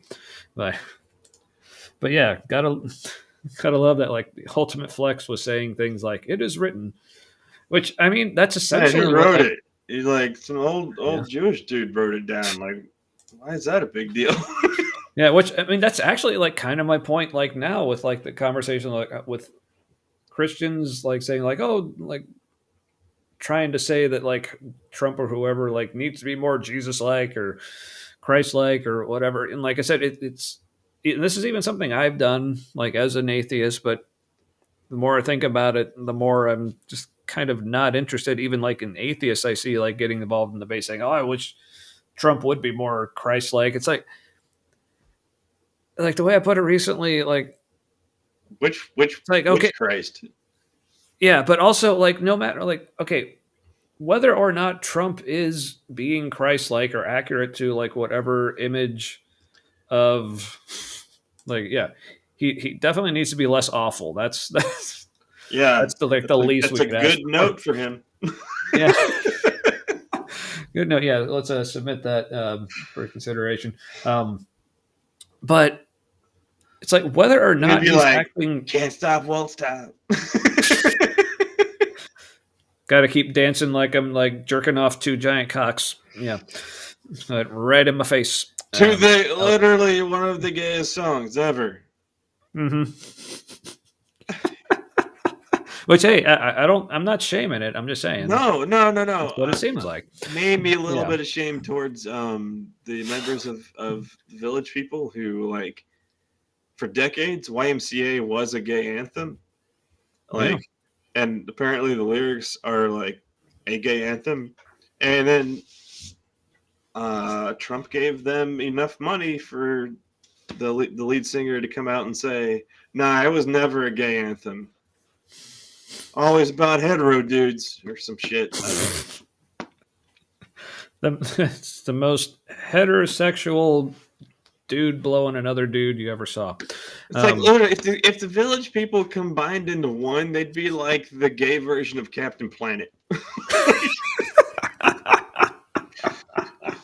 The Voltron of gay dudes. And then you're going to come out like decades later and be like, no, it's all about being straight. We're not straight. We're just all about being totally straight. I mean, that's like saying Captain Planet was not about saving the environment. Like, come on. But yeah, but back to the whole like with their powers combined, maybe with a lisp, maybe not, if they think that's like insulting. Anyway. But back to the whole like so there's this whole like Christian, like I said, like it's a kind of a Christian infighting, but then now even like a lot of non-believers getting it. But I think it's more just another chance to tell like the right-wing Christians how they're full of shit, which I can understand and maybe endorse. It does not matter to them. Yeah. But But this They're whole all about the argument, justice God. They're like they do not care about the mercy. yeah. But the thing is, like, okay, like they're having this argument like on whether or not what Trump is doing is Christ-like or is following the teachings of Jesus. Like, first, like, okay, so what if, like, so let's assume that like everything he's doing is actually fully in line with the teachings of Jesus. Like, as a non-Christian, like, I don't give a shit. And I think anyone, even if you are a Christian, like, even if you are a Christian, if you believe in separation of church and state, if you do not believe that we're in a theocracy or should be in a theocracy, then you shouldn't care either. Like, the only question is, like, are their policies good for people and good for the country or whatever they need to be good for? Dude, Like, you had to that's it. Like, change that to what, should be. If we are like, you think we should be in a theocracy, like, kind of like, oh, we might be, right now we might be in one, and you're like, should we? well, I was thinking more for people who maybe don't think we are, but want us to be. Yeah. But Oh, yeah, okay. that too. But no, that's maybe you read my mind better than I did. I don't know. Maybe I'm just reading the vibe in general It's like, in our that's country really right cool. Yeah, that's, if you did, that's really cool. Also, stop. I don't yeah, know. but- It could have been. I'm psych every now and then, but I don't know when it's my imagination or I'm doing Yeah. something. I don't know. Yeah. So again, so my thing is, like, I don't care like how closely or not our president is following the teachings of a first century apocalyptic cult leader. I Like, think that it'd be should really not be bad the, if he did. yeah, it's like that should not be the standard for how our politicians are performing. It's like, so that's why I said, even though I know I've done it myself, but at level, that's why for me, I just do not understand why so many like non-believers or atheists like getting involved in this are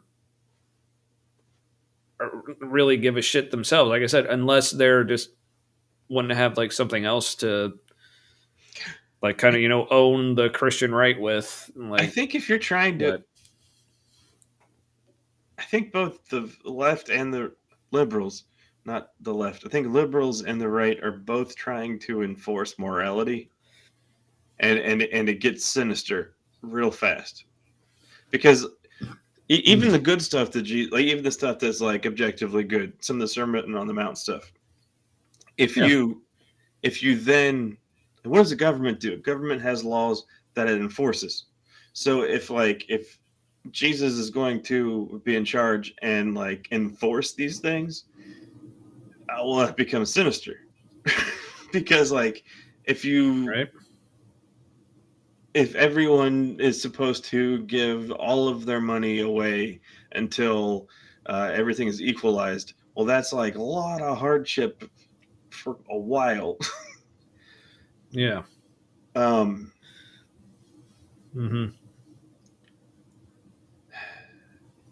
Or like, blessed is he who, like, I don't know, weeps for some shit or something. Then like, are you gonna do things that like, and like you can only weep about? Like, will there be? It's almost like morality should be an individual thing, and if you try to enforce it, it's automatically going to be only some people's version of morality. Yep. And they think they're the good guys, but the other people see them and experience them as the bad guys. Right. Oh yeah. So maybe, and speaking of, maybe just like democratic socialism, where we all kind of vote, or like, what do we want to do? Whose money do we get? Like, yeah, yeah, because for anyone watching who's like still like not a fan, was like, well, we shouldn't be like, even if like people need money, we shouldn't be able to just like take it from like super rich people to give it to them. It's like, okay, the way I like to ask the question is, okay, who is the asshole in this situation? The government for forcing these billionaires to give some of their money to help people who are literally starving. Are they the assholes? Or is it the billionaires who won't help these people without being forced who are the assholes? And everyone says, well, it's, especially hear this from the Christians, especially, is like, well, it's not the government's job to help the poor people. It's the churches or just the people. It's like, okay, well, Fucking you're do not it. fucking doing it. Yeah, you're not fucking doing it. So until you are, I'm fine with the government forcing you to help people not fucking starve to death. Call me a socialist, communist. I don't give a shit. Like, yeah. Fuck, I had a thought and it got stuck. Mm. I could tell I'm You- still having it. I can't get to it. You thoughts dissipated? Thoughts debated. That's a word I just came up with. I got things to patient. We're coining the shit out of this shit. Yeah. But yeah. So yeah, so I guess to wrap that up, like to me, like this whole discussion of like how close to the teachings of Jesus Trump is or isn't, or really any politician is or isn't being, like, to me, like it's completely irrelevant. Like I would think that even Christians, like when it comes to like how the government operates, like that, even for them, like they shouldn't care because again, like we like no one should want a theocracy. Like, Oh, I mean, you now think you you would- want one until you have it. yeah, or until like, but then like someone else is elected who's like of a different religion, or maybe just a different version of your religion.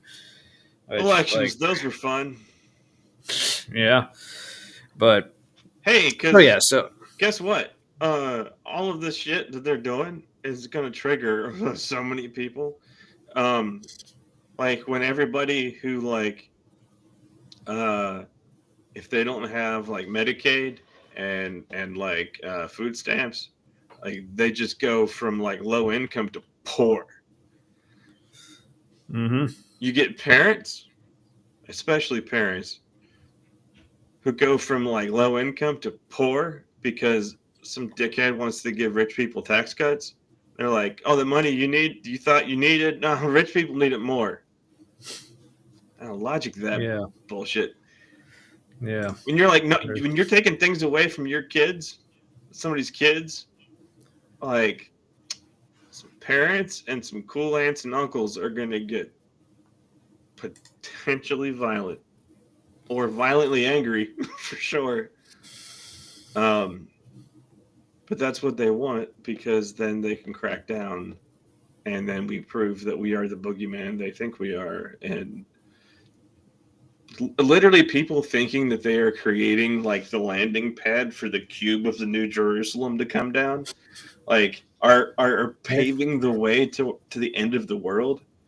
They're like literally on the road to perdition, thinking they're like paving the road to heaven. Like yeah, which like used to be me, but like that's what the guy, the Israel guy, who was like, weeping for the people who just want to kill like all the genocide, and like Trump's like, now we're gonna own it. It's gonna be the new Riviera of the Mediterranean or some shit. I was like, oh my god, even Hitler wasn't like, you know what would be cool after the concentration camps if we just kind of like smooth it all over and build fucking condos on it.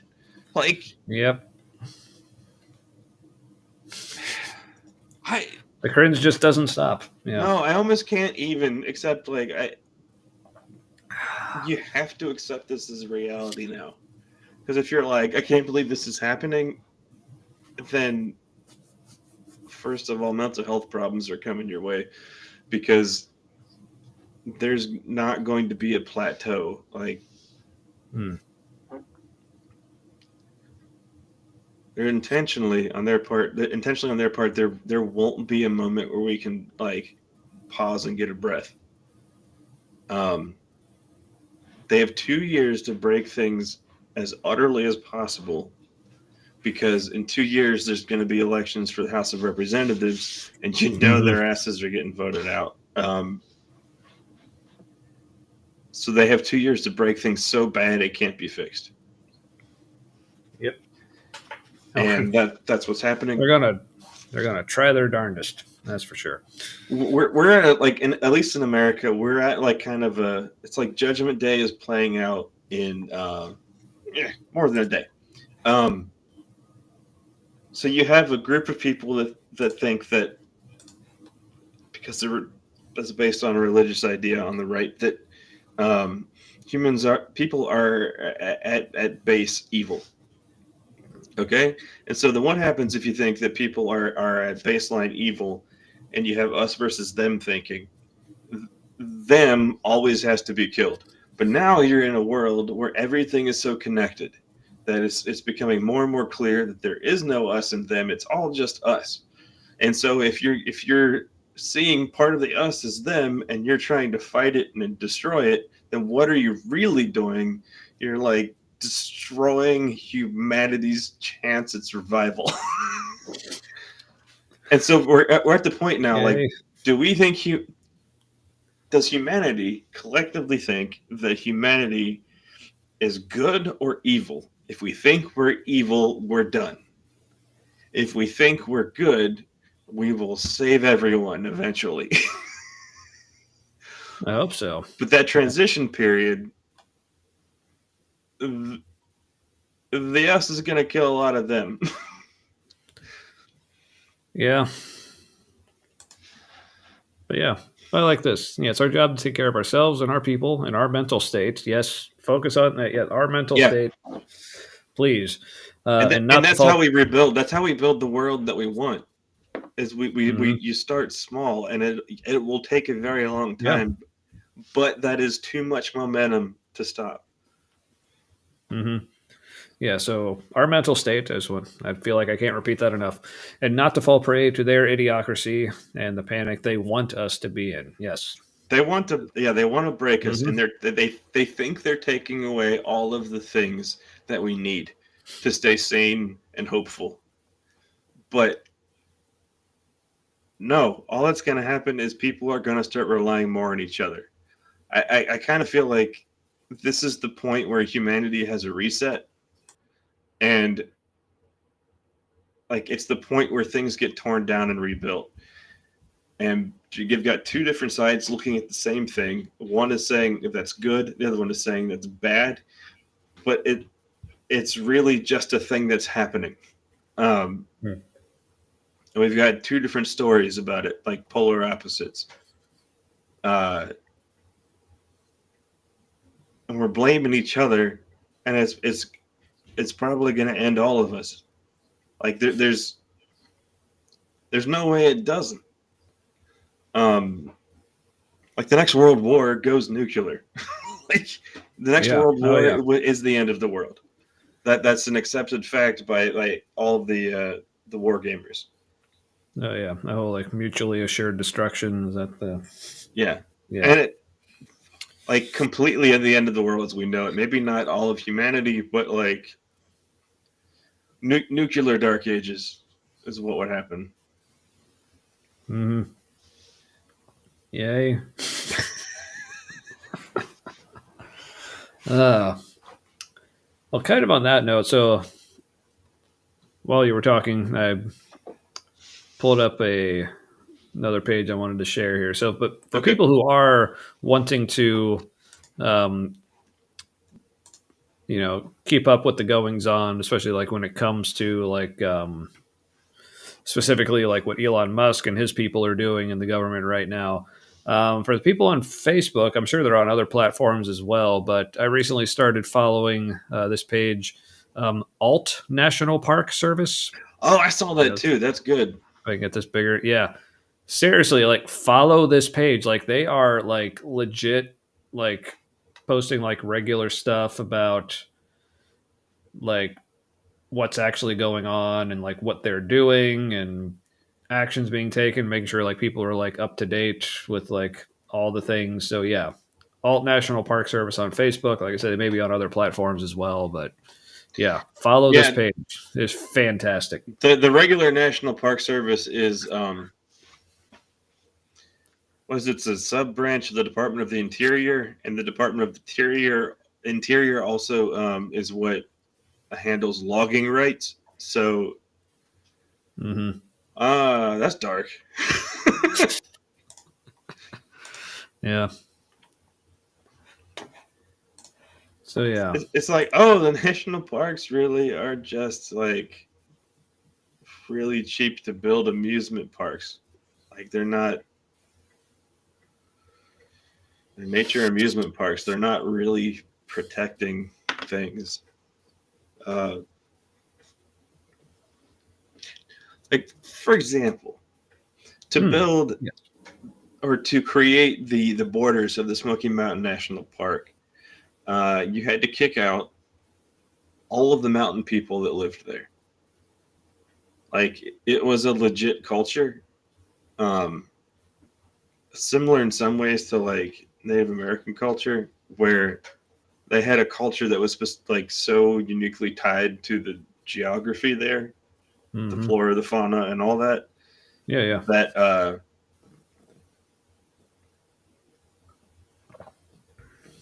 oh, and it keeps beeping me in my ear about screen time. Yeah. Kids who shouldn't still be up. Have some more screen time because daddy's busy.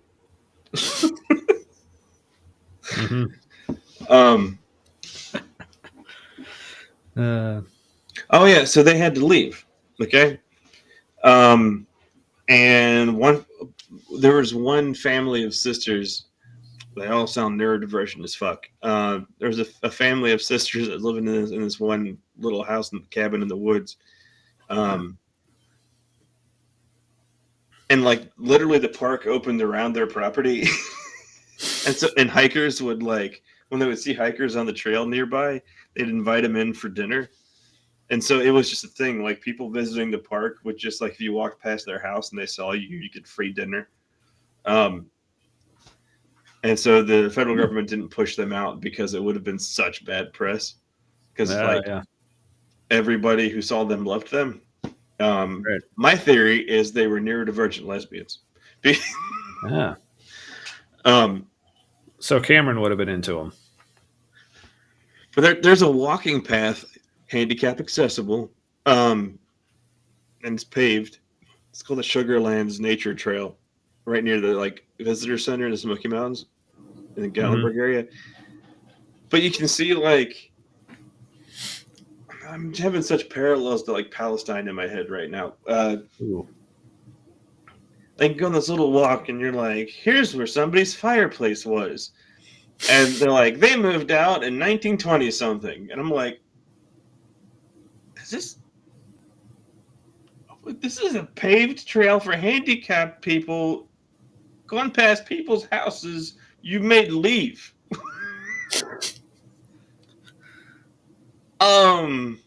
This is dumb and dark and like I hate you. Also, there's a stream right there and this is lovely. Like,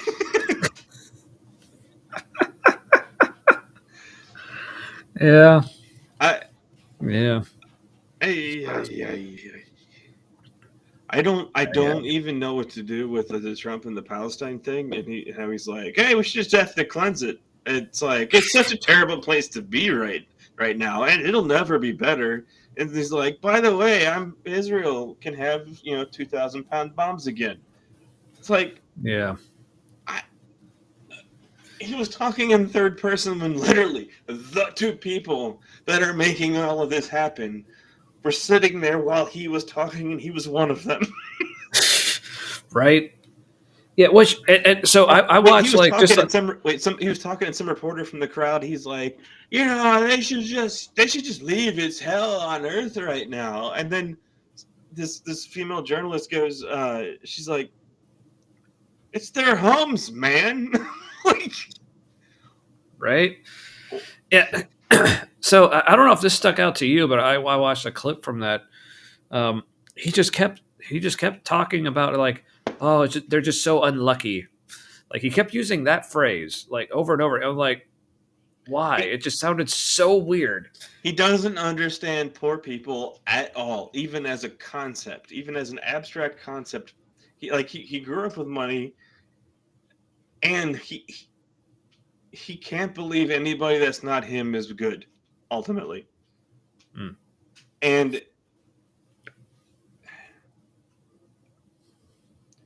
unlucky is also not a thing you say if you believe in God. Right. I remember that from my Christian days. I was very conditioned to not say that.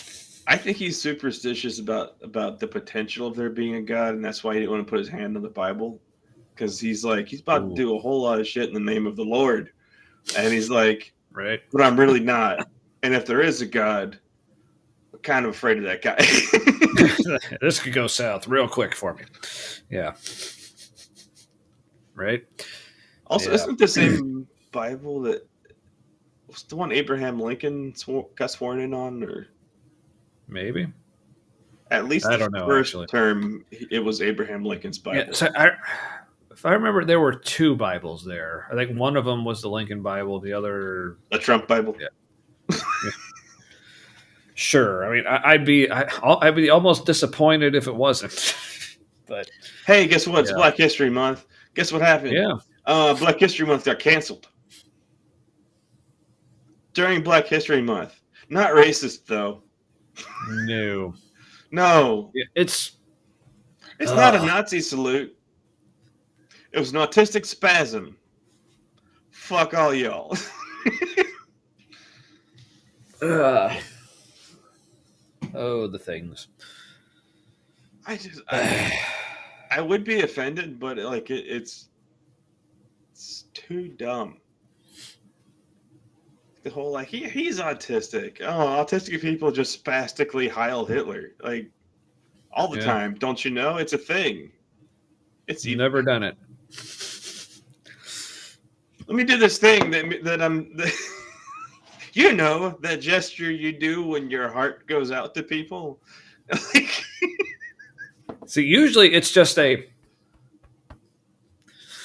or you might do something like that. But also, like, on camera, there are times where he makes the shape of a heart with his hands, and like, that's the my heart goes out to you, or like my heart connects to you, and like, or the thing my daughter keeps trying to get me to do that I keep pretending I can't. Like, I can do it. Yeah. No, that hurts. Yeah. It makes me feel not love when I try to make that shape with my fingers. Hey, there's a video of remember Elon Musk talking to the AfD crowd? It's the Alternative für Deutschland. You know, Nazism, the alternative. Okay, yeah. They can't call themselves Nazis because that's illegal, so they call themselves Alternative for Deutschland. Sure, it's an alternative. Right. There's another time when he went out to a crowd and he was like, "Hey, hello, everyone." But his hands were like paddles, you know, and so it looked like he was giving like dual Hitler salutes. Also, Laura Ingraham, in greeting a crowd one time in the past where she was about to give a speech, fucking legit Heiled Hitler. And then was like, oh, damn, I'm in the wrong place for this, and then turned it into a wave. But she was like, I'm going to do one finger sticking out because, as a comedian said today that I heard, above your shoulder, it's only one finger. Mm-hmm. Yep. See? Finger. Yeah. So she went out to a crowd and then like went bonk and like popped her finger up. Like, you know, no, her arm with the paddle thing. Yeah. And then she was like, snap. Oh, snap. And just like started waving with it. And Stu, out of all of the Fox News people who like go to Nazi rallies, it's her. Yeah. Sean Hannity's a true believer or a total grifter. But yeah, but again, something we addressed like with the apologists, it's like effectively, I don't know if there's a difference. I was just thinking that. So it's like either you're just bullshitting or you're like a sincere believer in the bullshit.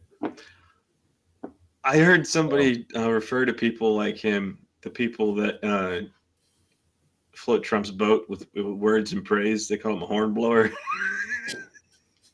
And I like that it like brings to mind like a herald, you know?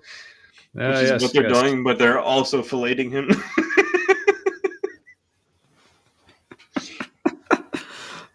Which reminds me, only because, as I mentioned before, Elden Ring, the video game, is currently just like completely taking over my life. There's a couple areas in the game where there are these areas like kind of like associated with like the royalty or whatever, and there's these enemies, and they literally, like, their weapon is like they have these horns that, like, they're like kind of like large horns, but the sound they make is totally almost like a little like party like blower thing, like woo kind of thing. But then so there's that, which seems like totally non-threatening, but then you add to the fact they actually like blow bubbles out of them, like as their attack, which is like, oh, that's dumb, but these bubbles like will totally fuck your shit up. There's like some of the like worst, like most, especially in the area where they're like in this large tree thing that you're trying to like navigate through, and then they'll just like knock you off the branches and like, yeah. So that's what I was thinking of. And Team Fortress 2, which is also an awesome video game, but very different genre. Quite. So there's a pyro character who you can never fully understand because he's wearing a gas mask and like the full like goggle thing. He's like whenever he talks. And kind of like Bane in Dark Knight Rises. Yeah, but he's legit crazy, and so there's like a pyro pack you can get that turns everything, every gun you. So it makes every gun look like a cartoonish something or other, and one of them, you can it's actually a bubble gun with like multiple like clown horns. It's like the barrels of it, and it shoots bubbles, but but everybody else sees it. Everybody else sees it like a flamethrower. And so everybody who you're like burning to death from your perspective is giggling.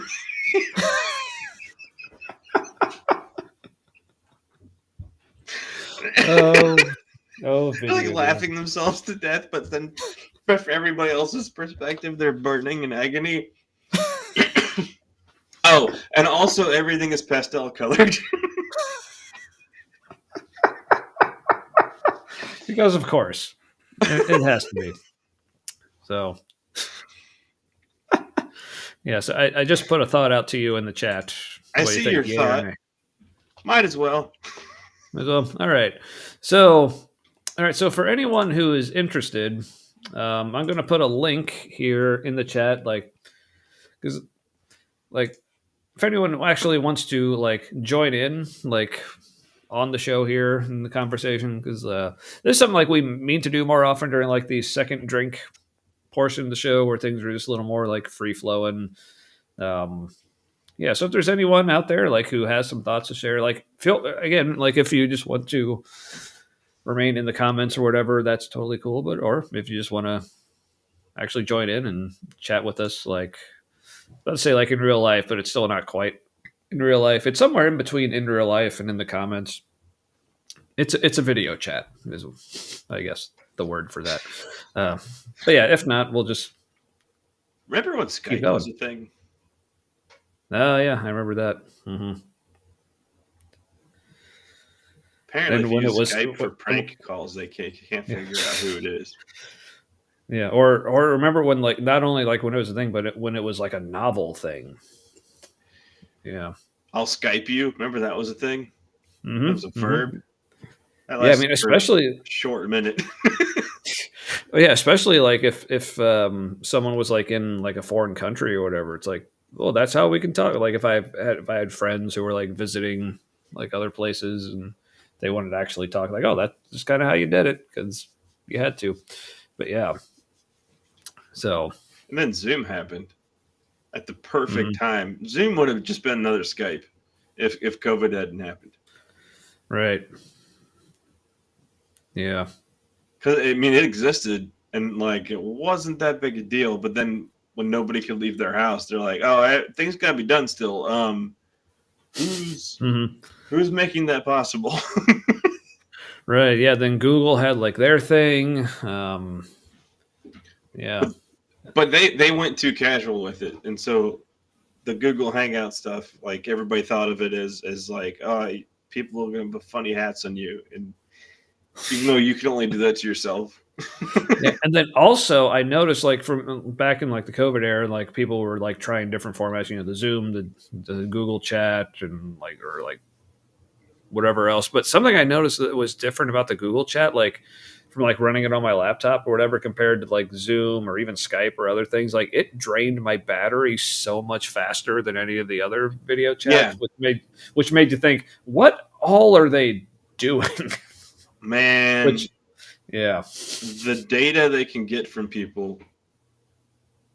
mm-hmm. They have us down to a complex series of algorithms. Not just that they have an algorithm, but like there's an algorithm that is us. If you use Google stuff, there's a separate algorithm that is you on a Google server somewhere. Mm-hmm. And like Waze is the same way. I noticed that like if I'm using Waze to drive around, which is a Google product, like the phone would get hot, like it was just like cooking through battery power. Mm-hmm. And the only thing that eats that much energy is data, compute. Like they're getting all kinds of shit. Mm-hmm. Yep. And people like to like point out how like at Google, I guess at their headquarters, they have like a sign that like everyone can see that says like "Don't be evil" or something like that, as if that's supposed to make us feel better. Like me, like as a college football fan, especially as an Ohio State fan recently, I mean, apparently like Notre Dame, like they have a sign like in their locker room that they all pass on the way out that says "Play like a champion today," and like they haven't won shit in decades. So much for signs. Also, that's a bit sinister when your visual branding is, hey, trust us. It's like it's the most trust us kind of logo Yeah. and name. Yeah. Mm-hmm.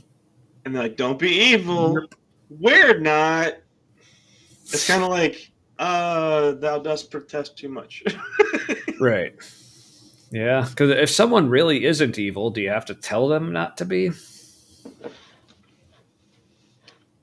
It's a race to solve the algorithm of humanity. Mm. I mean, for Google Apps to be like going through that much energy, it's evaluating everything, like noise in the room, your tone of voice, how long you pause between words, like how much you click, and like how much phlegm is in your mouth, and like what's your face doing when this happens. Like it. Yep. Your interaction with that is turned into an algorithm. And it's assigned to you.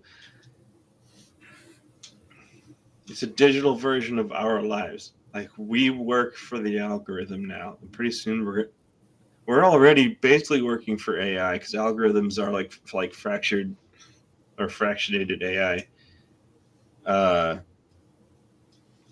It is our God. It's too late. We serve it.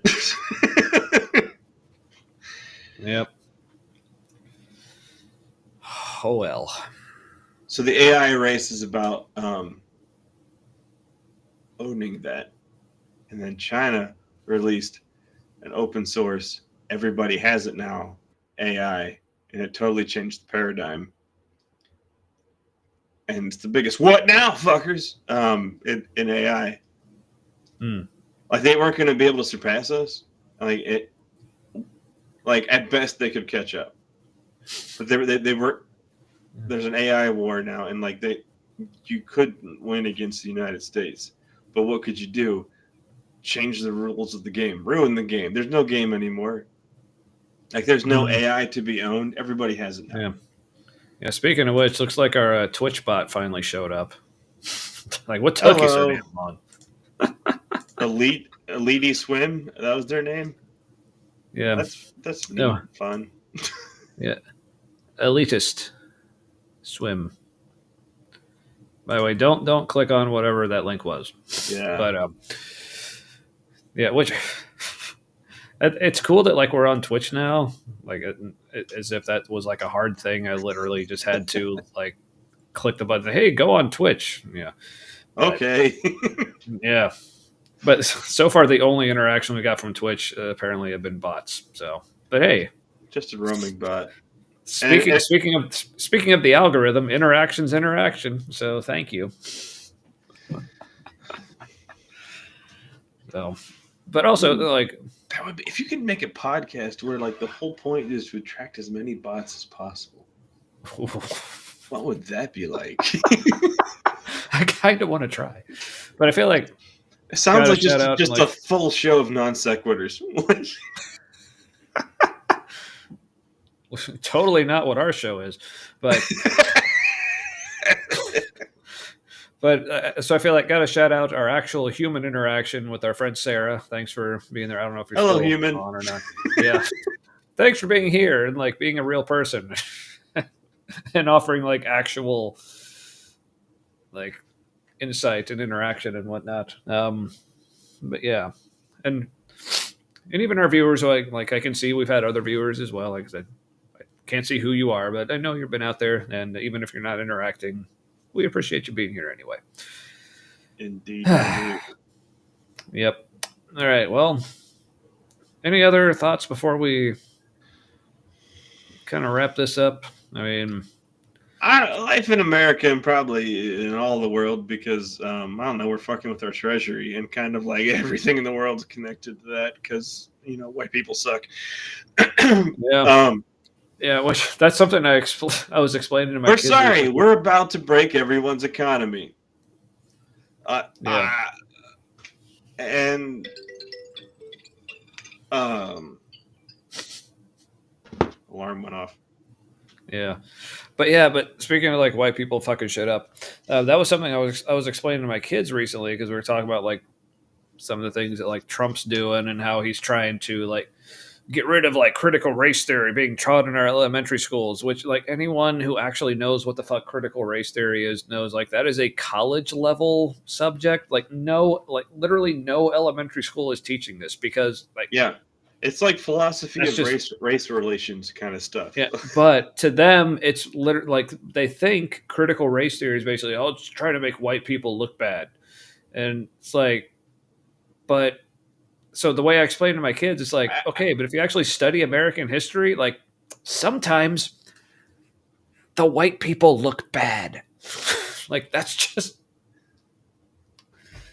There were things that white people experienced as great and good, and then indigenous peoples and other indigenous peoples that we just kind of thought should be here too. It was kind of hell on earth for them. It's like two things can be true. And like I'm glad I'm here. Also, it totally sucks that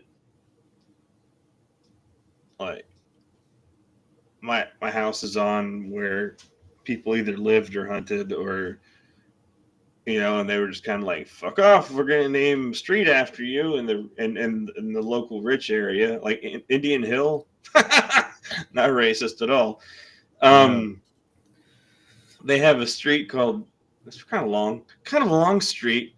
It's called Shawnee Run. Because Shawnee used to live there, you see. Mm-hmm. And we made them run. Yeah. They had a language too. I think that's gone. Like totally forgotten. Yeah. And you know what?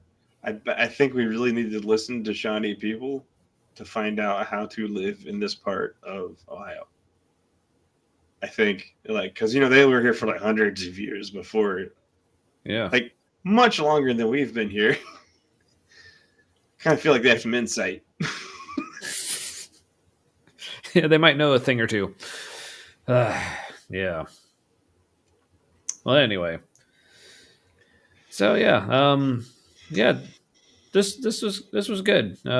I feel like I was going to say I feel like we actually adequately like answered those questions that the apologists had for atheists. They would probably disagree, but I think Cameron's first go at it, the first one we did, that was actually like nice to reflect on. That was actually helpful. I mean, that he handled that well. His next one was a bit. Well, but then I Spicy. think he lost it like at the end, like with like ending with what he thought was like a big like mic drop moment. With I'm trying to remember. I know it feels like the conversation Yeah. was just getting started. Yeah, and then, like, that's why I said like I literally thought like when it started over, it's like, oh, did something glitch? Did it like? I'm like, oh no, that was actually just it. So yeah, That was the that was punchline. All right. yeah, that was jarring, but yeah, and I then we do watched not some think other what you guys that think were happened. I do not think happened what you think happened. yeah. So yeah, this is something we'll hope will I think we'll keep doing the whole video reaction thing as a more semi-regular, like once a month kind of thing. I Yeah. like that. Should that be our like first show of the month? I guess that's kind of how we've been Sure. doing it. So, all right, Yeah, that yeah. works. So, yeah, We, all right. we So, seem to like it. yeah. And again, we've had we've kept our low but steady viewer count through these. So I think this formula is working. So, and we got some actual interaction from real and fake people tonight. So, You know, yeah. I hate it when the fake people don't even look like they tried. Yeah. But also like, I mean, make it a game. Make me guess. I mean, like best, like what is that little accent mark above the E be like on best? like best viewers. It's like the E in cafe. It's like best. Maybe he has an accent and he's speaking it, and that's how his accent sounds when he's speaking English in person. So he's like trying to make it all real, you know. That could be. I mean, He's either way, Borat. thanks for again, like, and for in whatever manner, thanks for interacting. We'll But take no it, one go to that link. No, please no. So all right. Well, any other parting thoughts for the evening, or? I think we solved it. All right. Well, good job. Yeah. And you know, may your things and stuff be forever with your people. All right. Thanks again, everyone. We'll see you here next week. Have a good night and good week. All the things. Bye. Bye.